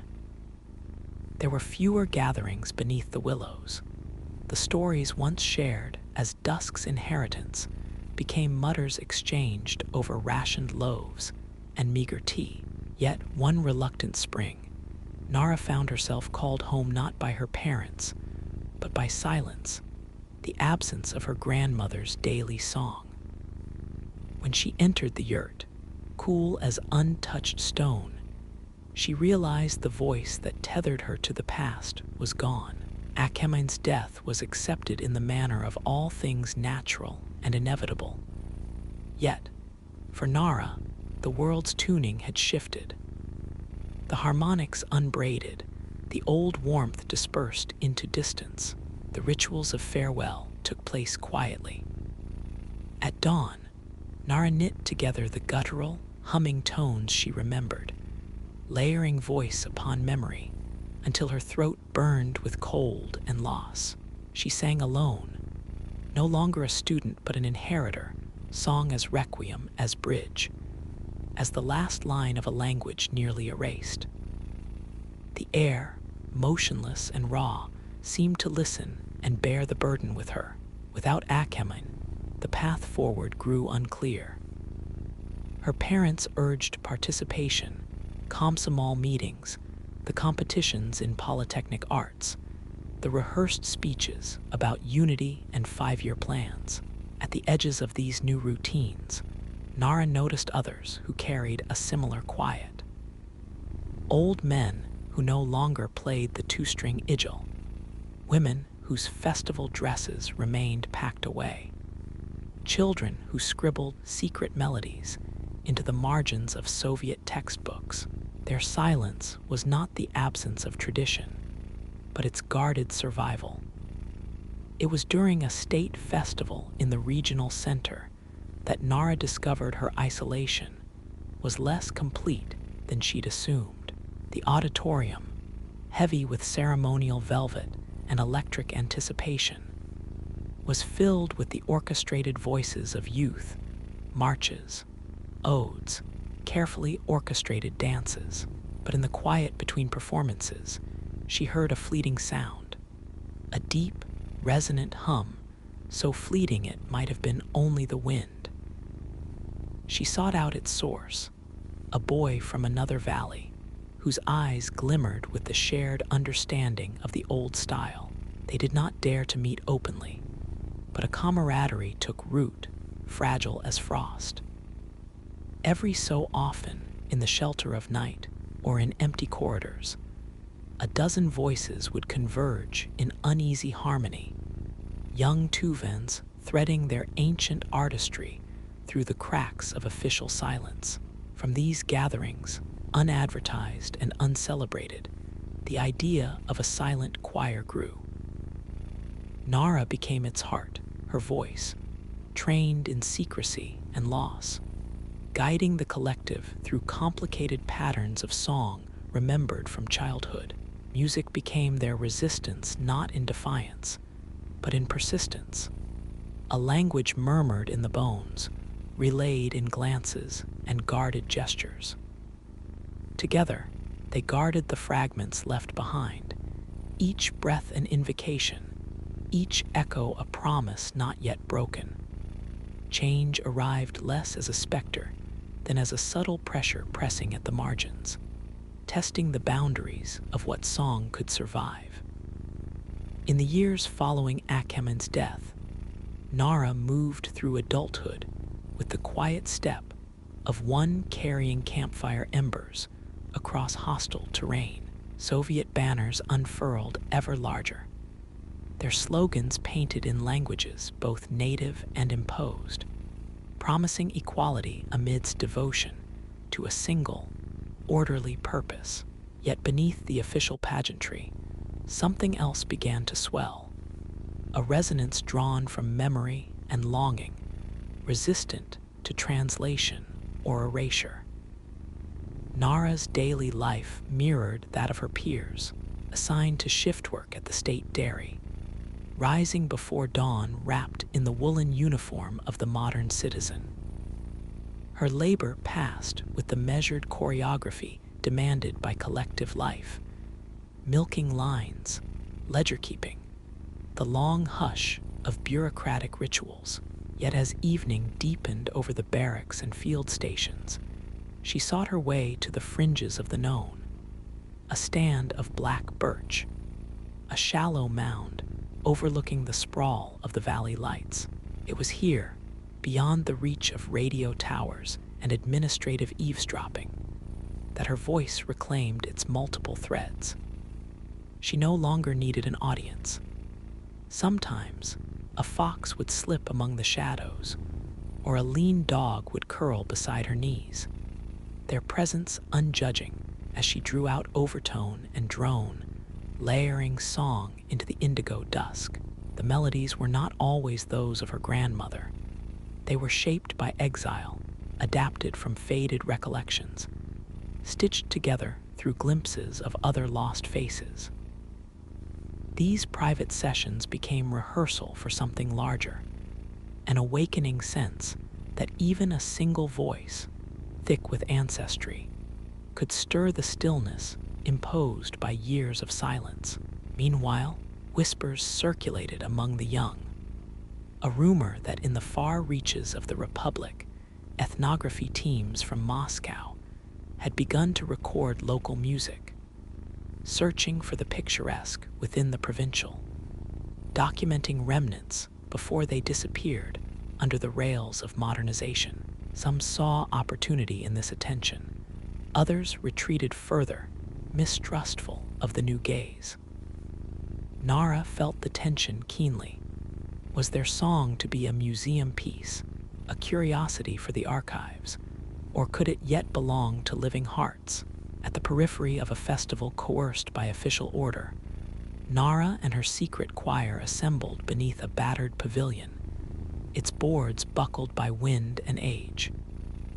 Here, they sang not for applause, but to test the air for traces of their story. Each tone shared a secret. Each cadence circled old grief and stubborn hope. Among this patchwork of voices, the music took on a sharpened edge, sharper even than rebellion, a refusal to collapse beneath the monotone wash of imposed identity. With every gathering, the singers grew bolder. They found confidence in their invisibility and in the strange protection offered by obscurity. At times, a Soviet inspector would linger nearby, notebook in hand, pen poised. The choir adjusted, switching to sanctioned melodies, their faces mute with practiced diplomacy. But as inspectors withdrew, so did the camouflage. The older forms returned, tighter in harmony and fearless in subtle defiance. Still, Nara was not immune to fear. She recalled friends from neighboring valleys blacklisted for mere rumors, or sent to distant factories for the charge of nationalist nostalgia. Small protests were enough to justify suspicion, yet she reasoned, for every story choked into silence, another formed unseen roots. The land itself held memory. Her songs, and those of the choir, were not rebellion in the language of revolutionaries, but a stubborn pulse under the crust of official life. Late one night, when the aurora flickered at the earth's edge, Nara stood atop a barren ridge, the choir's harmonies converging around her. There was no applause, no witness but the patient sky and the shivering birches. The sound rose and fractured, part chant and part invocation. Each tone summoned not just the presence of the dead, but the resolve of the living. A declaration, quiet but immovable, that music would not yield wholly to history. In this resonance, Nara sensed not victory, but continuity, a thread running stubbornly forward, binding memory to tomorrow. The years moved as a slow river, sometimes unchanging, sometimes tumultuous, each day leaving its sediment on the memory of the land and those who endured. In time, the thunder of parades quieted, the red banners faded to pale streaks above government buildings, and the eyes of portraits grew dull in their gilt frames. The winds that swept the valley now carried uncertainty, not dogma. The old boundaries, enforced with so much certainty, began to unravel under pressures too subtle and persistent for any decree to mend.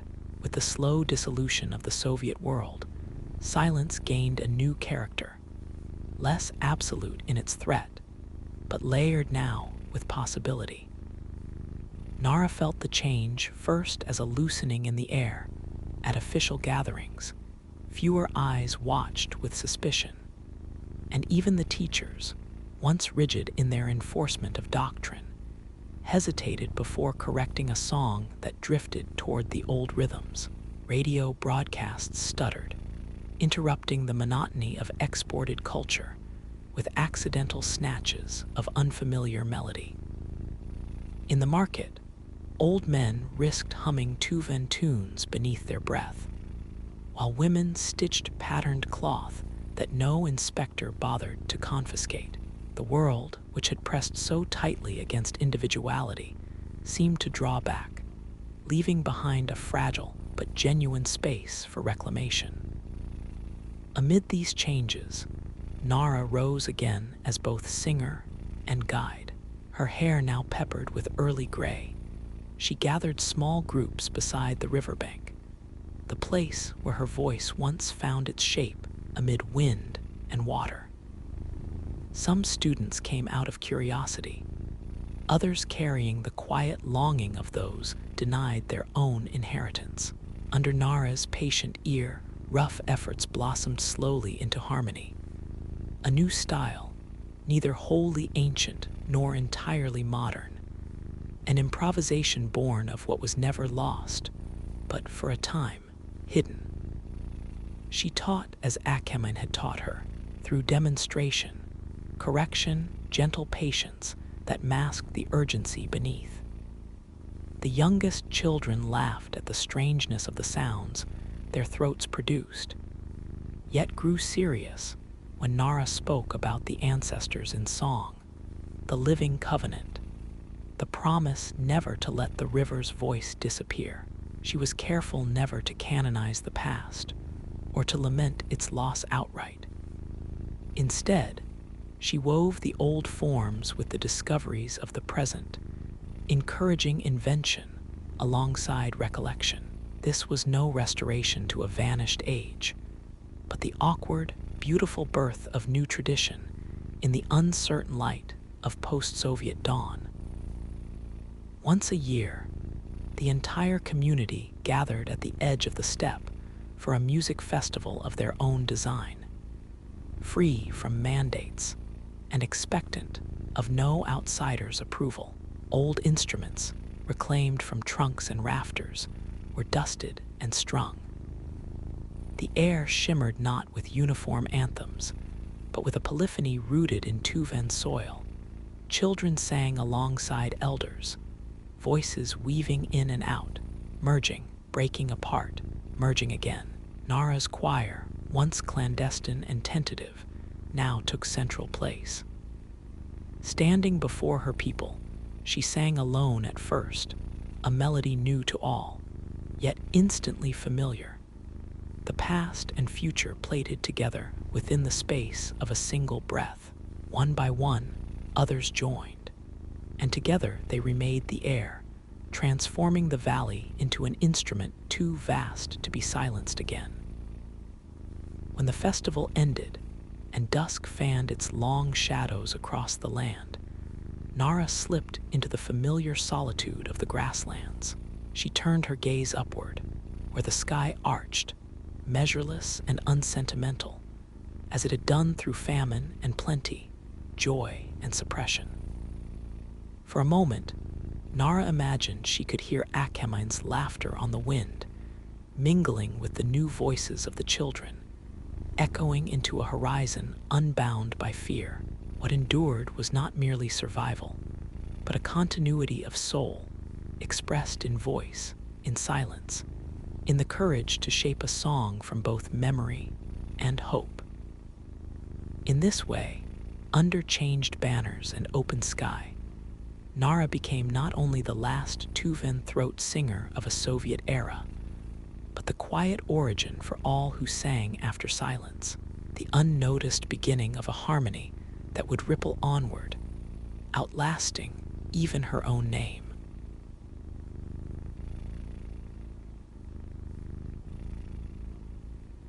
At the edge of the world, where the restless emptiness of the Pacific wrapped Rapa Nui in a salt blue hush, young Tui pressed his fingertips into dusted basalt and felt the slow heartbeat of his island.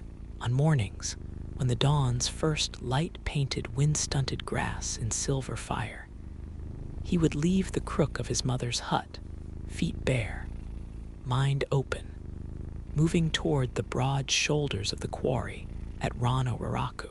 Here, stone rose out of the scarred earth like memories refusing oblivion. Half-buried faces, unfinished giants, their eyes yet blind, their lips pondering secrets. Tui's grandfather, Old Makwa, had guided his hand with a patience carved from years beneath sun and shadow. "Feel the weight," Makwa would whisper, palms gnarled as twisted roots. "The mana lives in what you uncover, not in what you break." Tools of fire-hardened wood and shark-tooth edge passed between their hands, ancestral relics smooth as river stones, meant for coaxing, not conquering the basalt flesh. The ritual was lost to words, preserved instead in the rhythm of their breath, and the shared hush as a new moai struggled toward form. Life beneath the gaze of the gods was a pattern of tides, stories, and stone.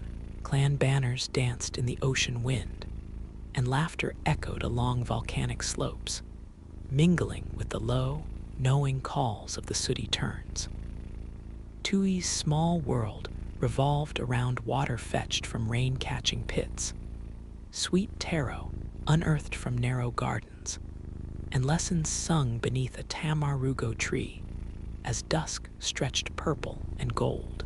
All that mattered was what came from the land, and what would, one day, return to it. The moai themselves, silent sentinels, watched over all, reminders of balance, fealty, and the sacred burden of memory.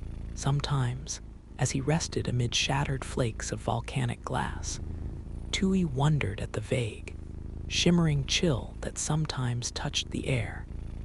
The old ones spoke, in riddles softened by drift and time, of famines and wars, of gods who had once walked these meadows in feathered capes. But the world outside the surf line was rumor and clouds. What need had he for distant legends, when all history, anger and grace alike, was already written in the streaks across Rano Raraku's face? Yet change arrived not as thunder, but as sails, white, improbable wings cresting the horizon itself trembling with a promise or a warning. Tui was among those who first glimpsed the foreign ships, drifting like ghosts where only seabirds had ever gathered. The island stilled, and breath caught in every throat. Men of pale skin, strange speech, bringing trinkets of iron and fables of lands where stone came not from the gods, but from machines and trade. With the new arrivals came hungers unknown, diseases with no names in the native tongue, gifts that glimmered beneath the rough sun, only to cut as deep as obsidian.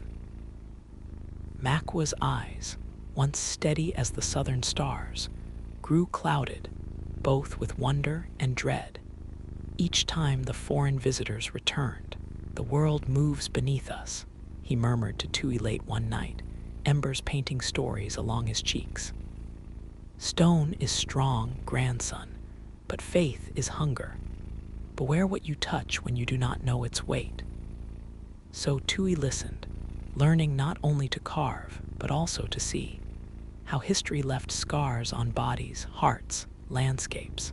He studied the faces of his kin, watched how the old dances grew hesitant, the prayers less certain, as old alliances frayed against the pressure of goods from across the sea. Still, each morning, the quarry called him. The unfinished moai awaited hands that still knew patience, still believed in Mana's silent dignity. Amid these stones, Tui both inherited and questioned the traditions that shaped his bones. He was a keeper of ancient forms, yet already a vessel for a new, uncertain story. One marked by tides of longing and the cold, bright shadow of change. In the hush before dawn, Rapa Nui sometimes seemed to listen for the forgotten voices buried in its red soil and black cliffs.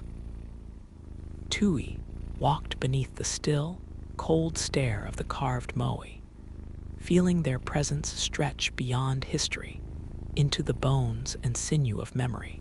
He carried with him a chisel of polished basalt, its weight resting easy in his palm, a lineage of intent, forged not only for carving, but for remembering.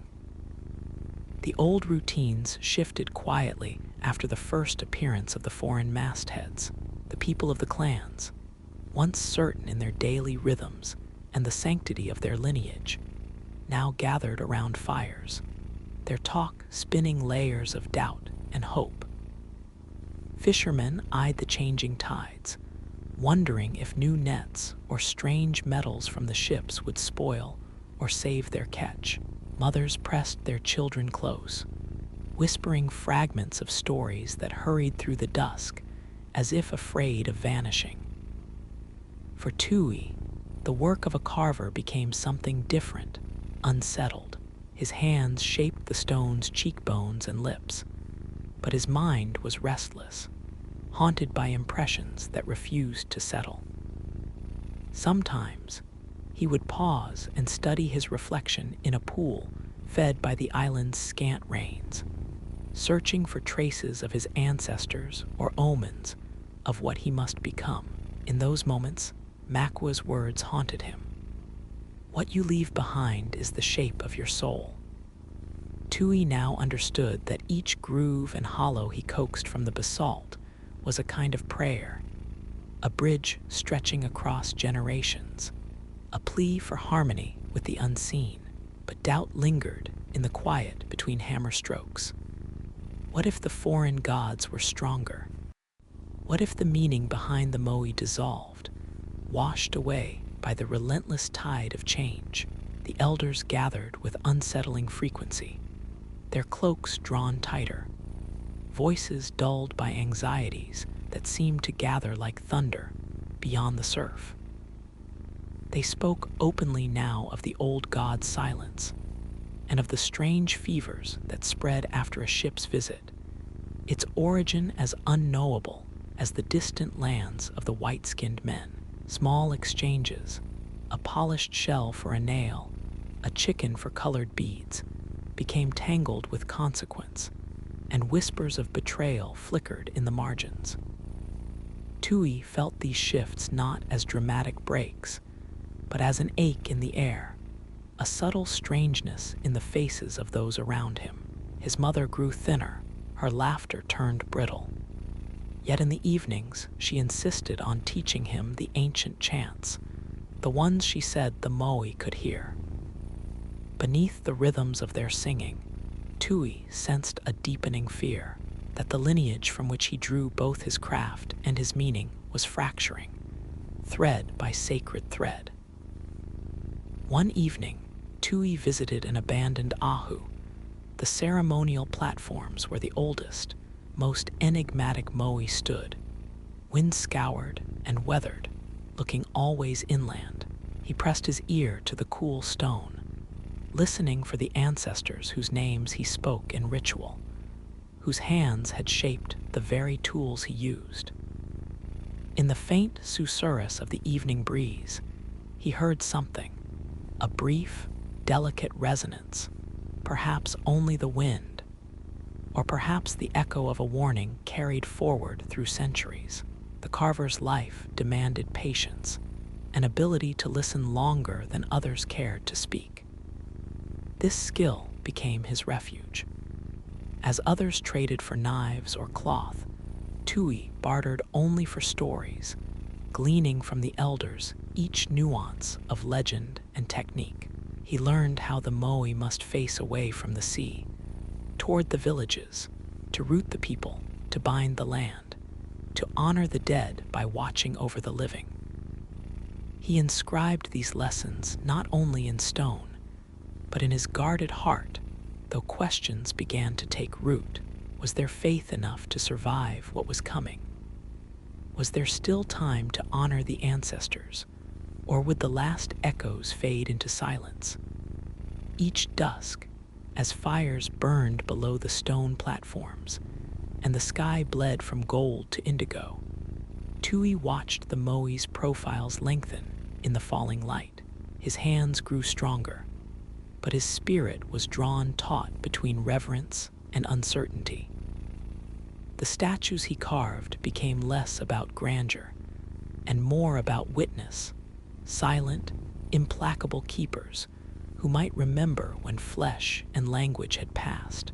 Through his work, Tui sought not just to preserve, but to speak for a world that could slip away unseen. The weight of a chisel, the warmth of shared stories, the soundless, patient love of stone. The seasons wheeled, storms clawed at the cliffs, tearing palm and feather from the heights. On many mornings, the hush of the village was splintered by news of another ship's approach, or by laments for someone lost to the strange illnesses that arrived in their wake. Where once the moai watched in mute congregation over feasts and games, now they silently observed the lengthening shadows cast by hunger and division. Tui's days no longer moved in perfect circles. The quarry itself, a place of still creation, began to show signs of intrusion. Foreigners bargained for relics, fingering the stones not as sacred, but as curiosities. Some islanders, desperate or emboldened, joined the traders, helping to dislodge toppled moai from their pedestals, chipping away at the silent witness of centuries. Each loss sent an ache through the heart of the land, as though the ground itself mourned the fracture of its spirit. Friction deepened within the clans. Where respect had once governed every exchange, suspicion now wove itself through daily life. Food grew scarce. The old palm forests thinned for boats or burned for fleeting warmth, and children's play faded into anxious silence.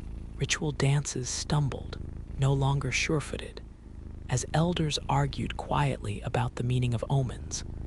A rain that failed, a traveler who did not return, a sickness that swept through the sleeping mats in waves.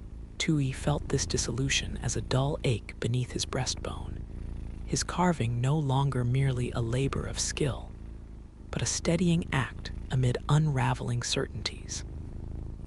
Makwa, ever patient, wore the sorrow like a heavy mantle. One day, while seated beside Tui in the shadow of a half-carved figure, the old man spoke with a gravity that settled over the grass like volcanic ash. What we craft endures beyond famine and war, but only if we honor what binds us. His eyes searched Tui's face, not for obedience, but for understanding. Do you hear the difference when stone is shaped in haste or out of greed? Tui nodded, sensing a current that was both older and more urgent than any foreign threat. He gave himself more fully to the rhythms of his tools, moving with deliberate care from the brow of a giant statue to the contours of its broad shoulders. With each measured tap, he pressed into the stone a longing that could not be named, a hope that endurance might yet outlast the erosion of unity. But the island's woes pressed closer. Scarcity spawned anger between neighbors, and old alliances splintered into jealous enclaves. Some turned against tradition entirely, dismissing the moai as useless relics, while the community reeled under the pressure of hunger and loss. Others grew fanatical, desperate to revive old rites, blaming every hardship on diminished reverence or tainted blood. Tui walked among these rifts, his identity stretched between worlds. At night, unrested, he would wander the sculpted slopes of Rano Raraku, touching the sleeping faces half buried in earth, telling them softly of the calamities unfolding. He carried offerings, tubers, feathers, a child's first drawing, to those whose watch was unbroken, beseeching them to listen and remember. The wind no longer brought only rain or bird calls. Sometimes it carried the harsh laughter of men bargaining with strangers, or the sharp cry of a woman mourning a famished child. Yet amid the uproar, there remained sparks of grace. One evening, beneath a sky washed purple with approaching storm, Tui found a child, his sister's youngest, tracing patterns in the dust beside an unfinished statue. She watched him, eyes wide and solemn as he worked, and after a time she lifted a shard of stone, mimicking his movements. In that silent exchange, something enduring passed between them. Not only the mystery of craft, but the quiet defiance of hope. As disaster gnawed at the roots of his people, Tui resolved to shape what strength he could. He pressed forward, not for the gaze of the ancestors or the applause of kin, but for the small moments when fear eased, when a child learned the angle of a chisel or the touch of volcanic stone. Each moai he finished became less a guardian and more a gathering place for memories, a monument not only to what had been lost, but to what might still be forged amid fractured shorelines.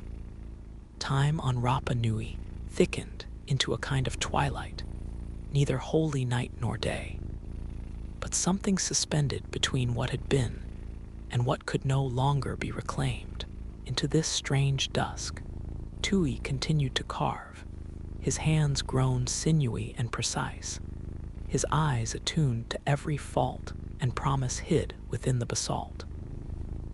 The moe, once issued by chief and shaman as declarations of faith, now appeared in Tui's mind as both question and answer, their blank gaze reflecting not only memory, but the shape of longing itself. The people were changing too. Children grew lean and solemn in posture, no longer boisterous along the shoreline. The elders shrank into the private world of recollection, where old ceremonies were revived in fragments, sometimes fervent, sometimes hollowed of certainty. The world pressed inward. Trade with the outsiders became less a novelty and more a necessity. Night fires were tended for warmth and not celebration, and the boundaries of trust became as tangled as the fissures running through the stone fields. Tui began visiting the quarry by starlight, compelled by a purpose he could not name aloud. The old rules seemed threadbare with each passing month, yet in solitude, he fashioned new ones for himself, drawing from the teachings of Makwa and the silent witness of the moe, working beneath constellations unchanged since the migrations of the ancestors. He set chisel against stone with a devotion that was neither desperate nor eager, simply enduring. Each movement was deliberate, and as he shaped the shadowed faces, he found his carvings bending subtly toward innovation. Lips softer, brows less severe, eyes incised with emerging lines of sorrow and endurance. A quiet alliance formed among those who cared to see the future as more than the collapse of the old. Tui gathered the curious, a cousin adept at weaving, the child who mimicked shapes in the dust, a fisherman with stories of other islands, and together, in secret, they sought to blend what must be preserved with what could not be denied. They sang the old chants, interspersed with new verses. They traded with the foreigners, but set limits, accepting only what did not imperil the fragile roots of their customs. It was imperfect, and sometimes met with the sharp scorn of those who saw only betrayal. But it was a thread stitched into the broader, tattered cloth of survival. Those nights in the open, Tui found the land itself seemed to root for their quiet rebellion. The cries of seabirds overhead echoed a promise that not all was vanishing. Children, shy at first, began to drift to the margins of his work, asking questions, running fingertips along the grooved scars, or the gentle curves that his own hands had coaxed from stubborn rock. Within these shared silences, he sensed something formless gathering, a resolve, perhaps, or an unspoken oath that if Rapa Nui must change, it would do so on its own unbroken terms. Still, the threats gathered like storm clouds. The ships returned, at times bearing stern-faced men with ink-stained papers, contracts and declarations in foreign script, promising protection or partnership, and exacting in return what could neither be fully understood nor completely withheld. Rumors spread of clans dissolving, of sacred places defiled or carried away piecemeal as curiosities to distant lands. An ache lodged deep in the marrow of the island, manifesting in quarrels that sometimes turned to violence, and a tension that lived with the people even in their sleep. In response, Tui's carving assumed a new urgency. The moe he shaped grew heavier in expression, a trace of anxiety beneath the stoic lines, a depth behind the eyes hinting at the exhaustion and tenacity of hearts that refused surrender. He began inscribing onto their backs the faint outlines of birds in flight, waves curling toward distant shores, not only to mourn what was being lost, but to honor the dream that something essential might endure beyond exile or conquest. One evening, with the sky thunderous and the wind restless, Tui gathered his small cohort on the slope above Anagna, where the grass met black sand in a broken crescent. There, by firelight, elders wept and children sang, and Tui, for the first time, spoke openly of what it might mean to be both carver and witness, both descendant and seed of what must come next. He invited the youngest among them to lay hands on the stone, to listen not only for the voices of the ancestors, but for the faint, persistent rhythm of their own beginnings. Through these nights and into the hesitant dawns, hope became less an inheritance and more a conscious act, hewn not from certainty, but from a fierce, deliberate work. In each face he shaped, Tui sought to carve the future. Something neither entirely old nor wholly new, a bridge of endurance, poised uneasily between the tides. The years slipped forward, indifferent, as they always were to loss or triumph. What once began as a ripple of uncertainty now pressed upon the island, like a hidden swell driven by unseen moons, reshaping the familiar contours of Rapa Nui, where villages had clustered with the hum of kinship. Now there lay uneasy silences, the distance between hearths increasing, and the nights lengthened by stories no longer shared as freely. Tui, whose name was spoken less in youthful greeting and more as invocation, had come to embody an uneven realm between past and what might someday exist. The scars on his hands grew numerous. Time's toll marked his brow and the angle of his steps, yet the act that carried meaning remained unchanged.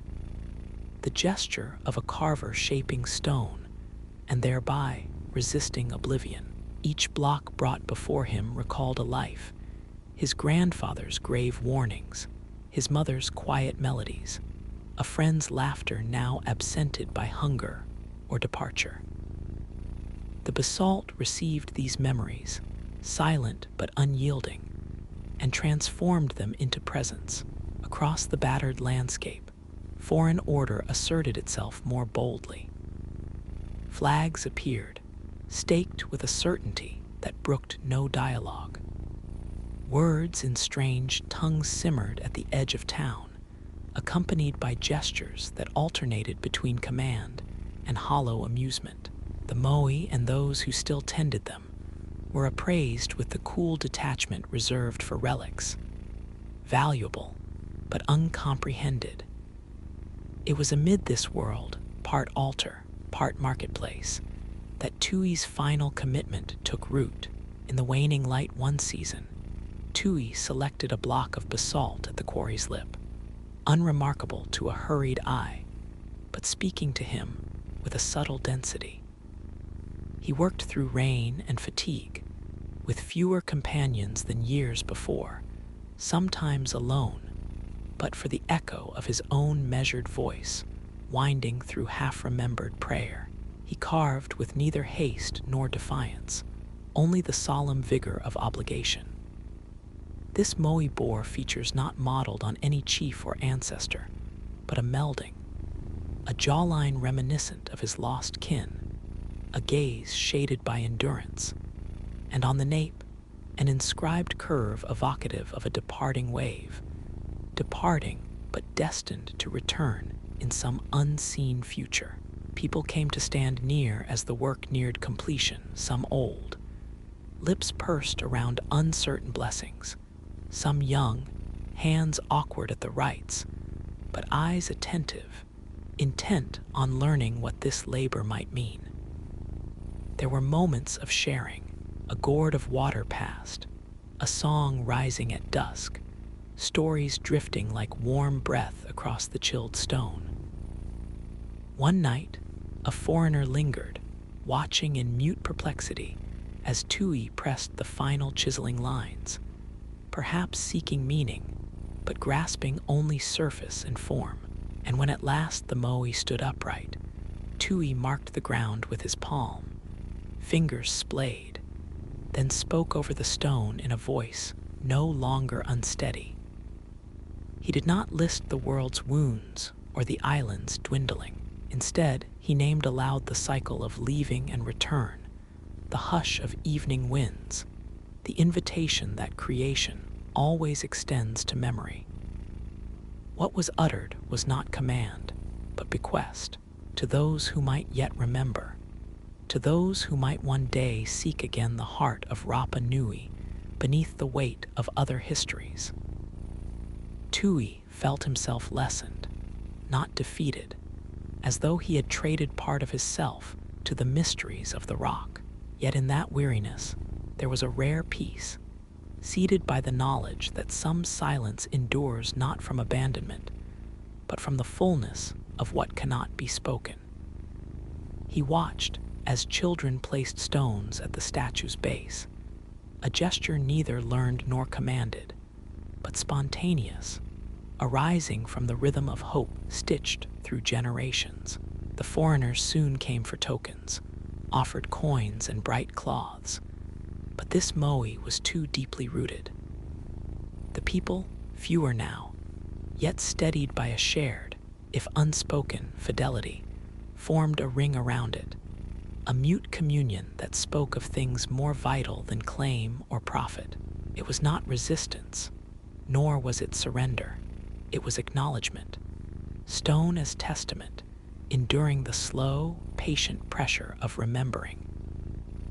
Years later, as Tui's hair grew silver beneath the relentless sun, he would walk in the cool of early dawn alongside the new generation. He seldom spoke of the upheavals or the disquiet that had shaped his youth. Instead, he guided curious hands to the cold surface of the moai, inviting them to see not just with their eyes, but with the inwardness of longing, a legacy designed less to preserve than to awaken. The island's winds still moved, shorelines ebbed and returned, and through it all, the statues remained. Simple, grave, irrevocable, holding in their silence the sound of a people whose story was not yet spent.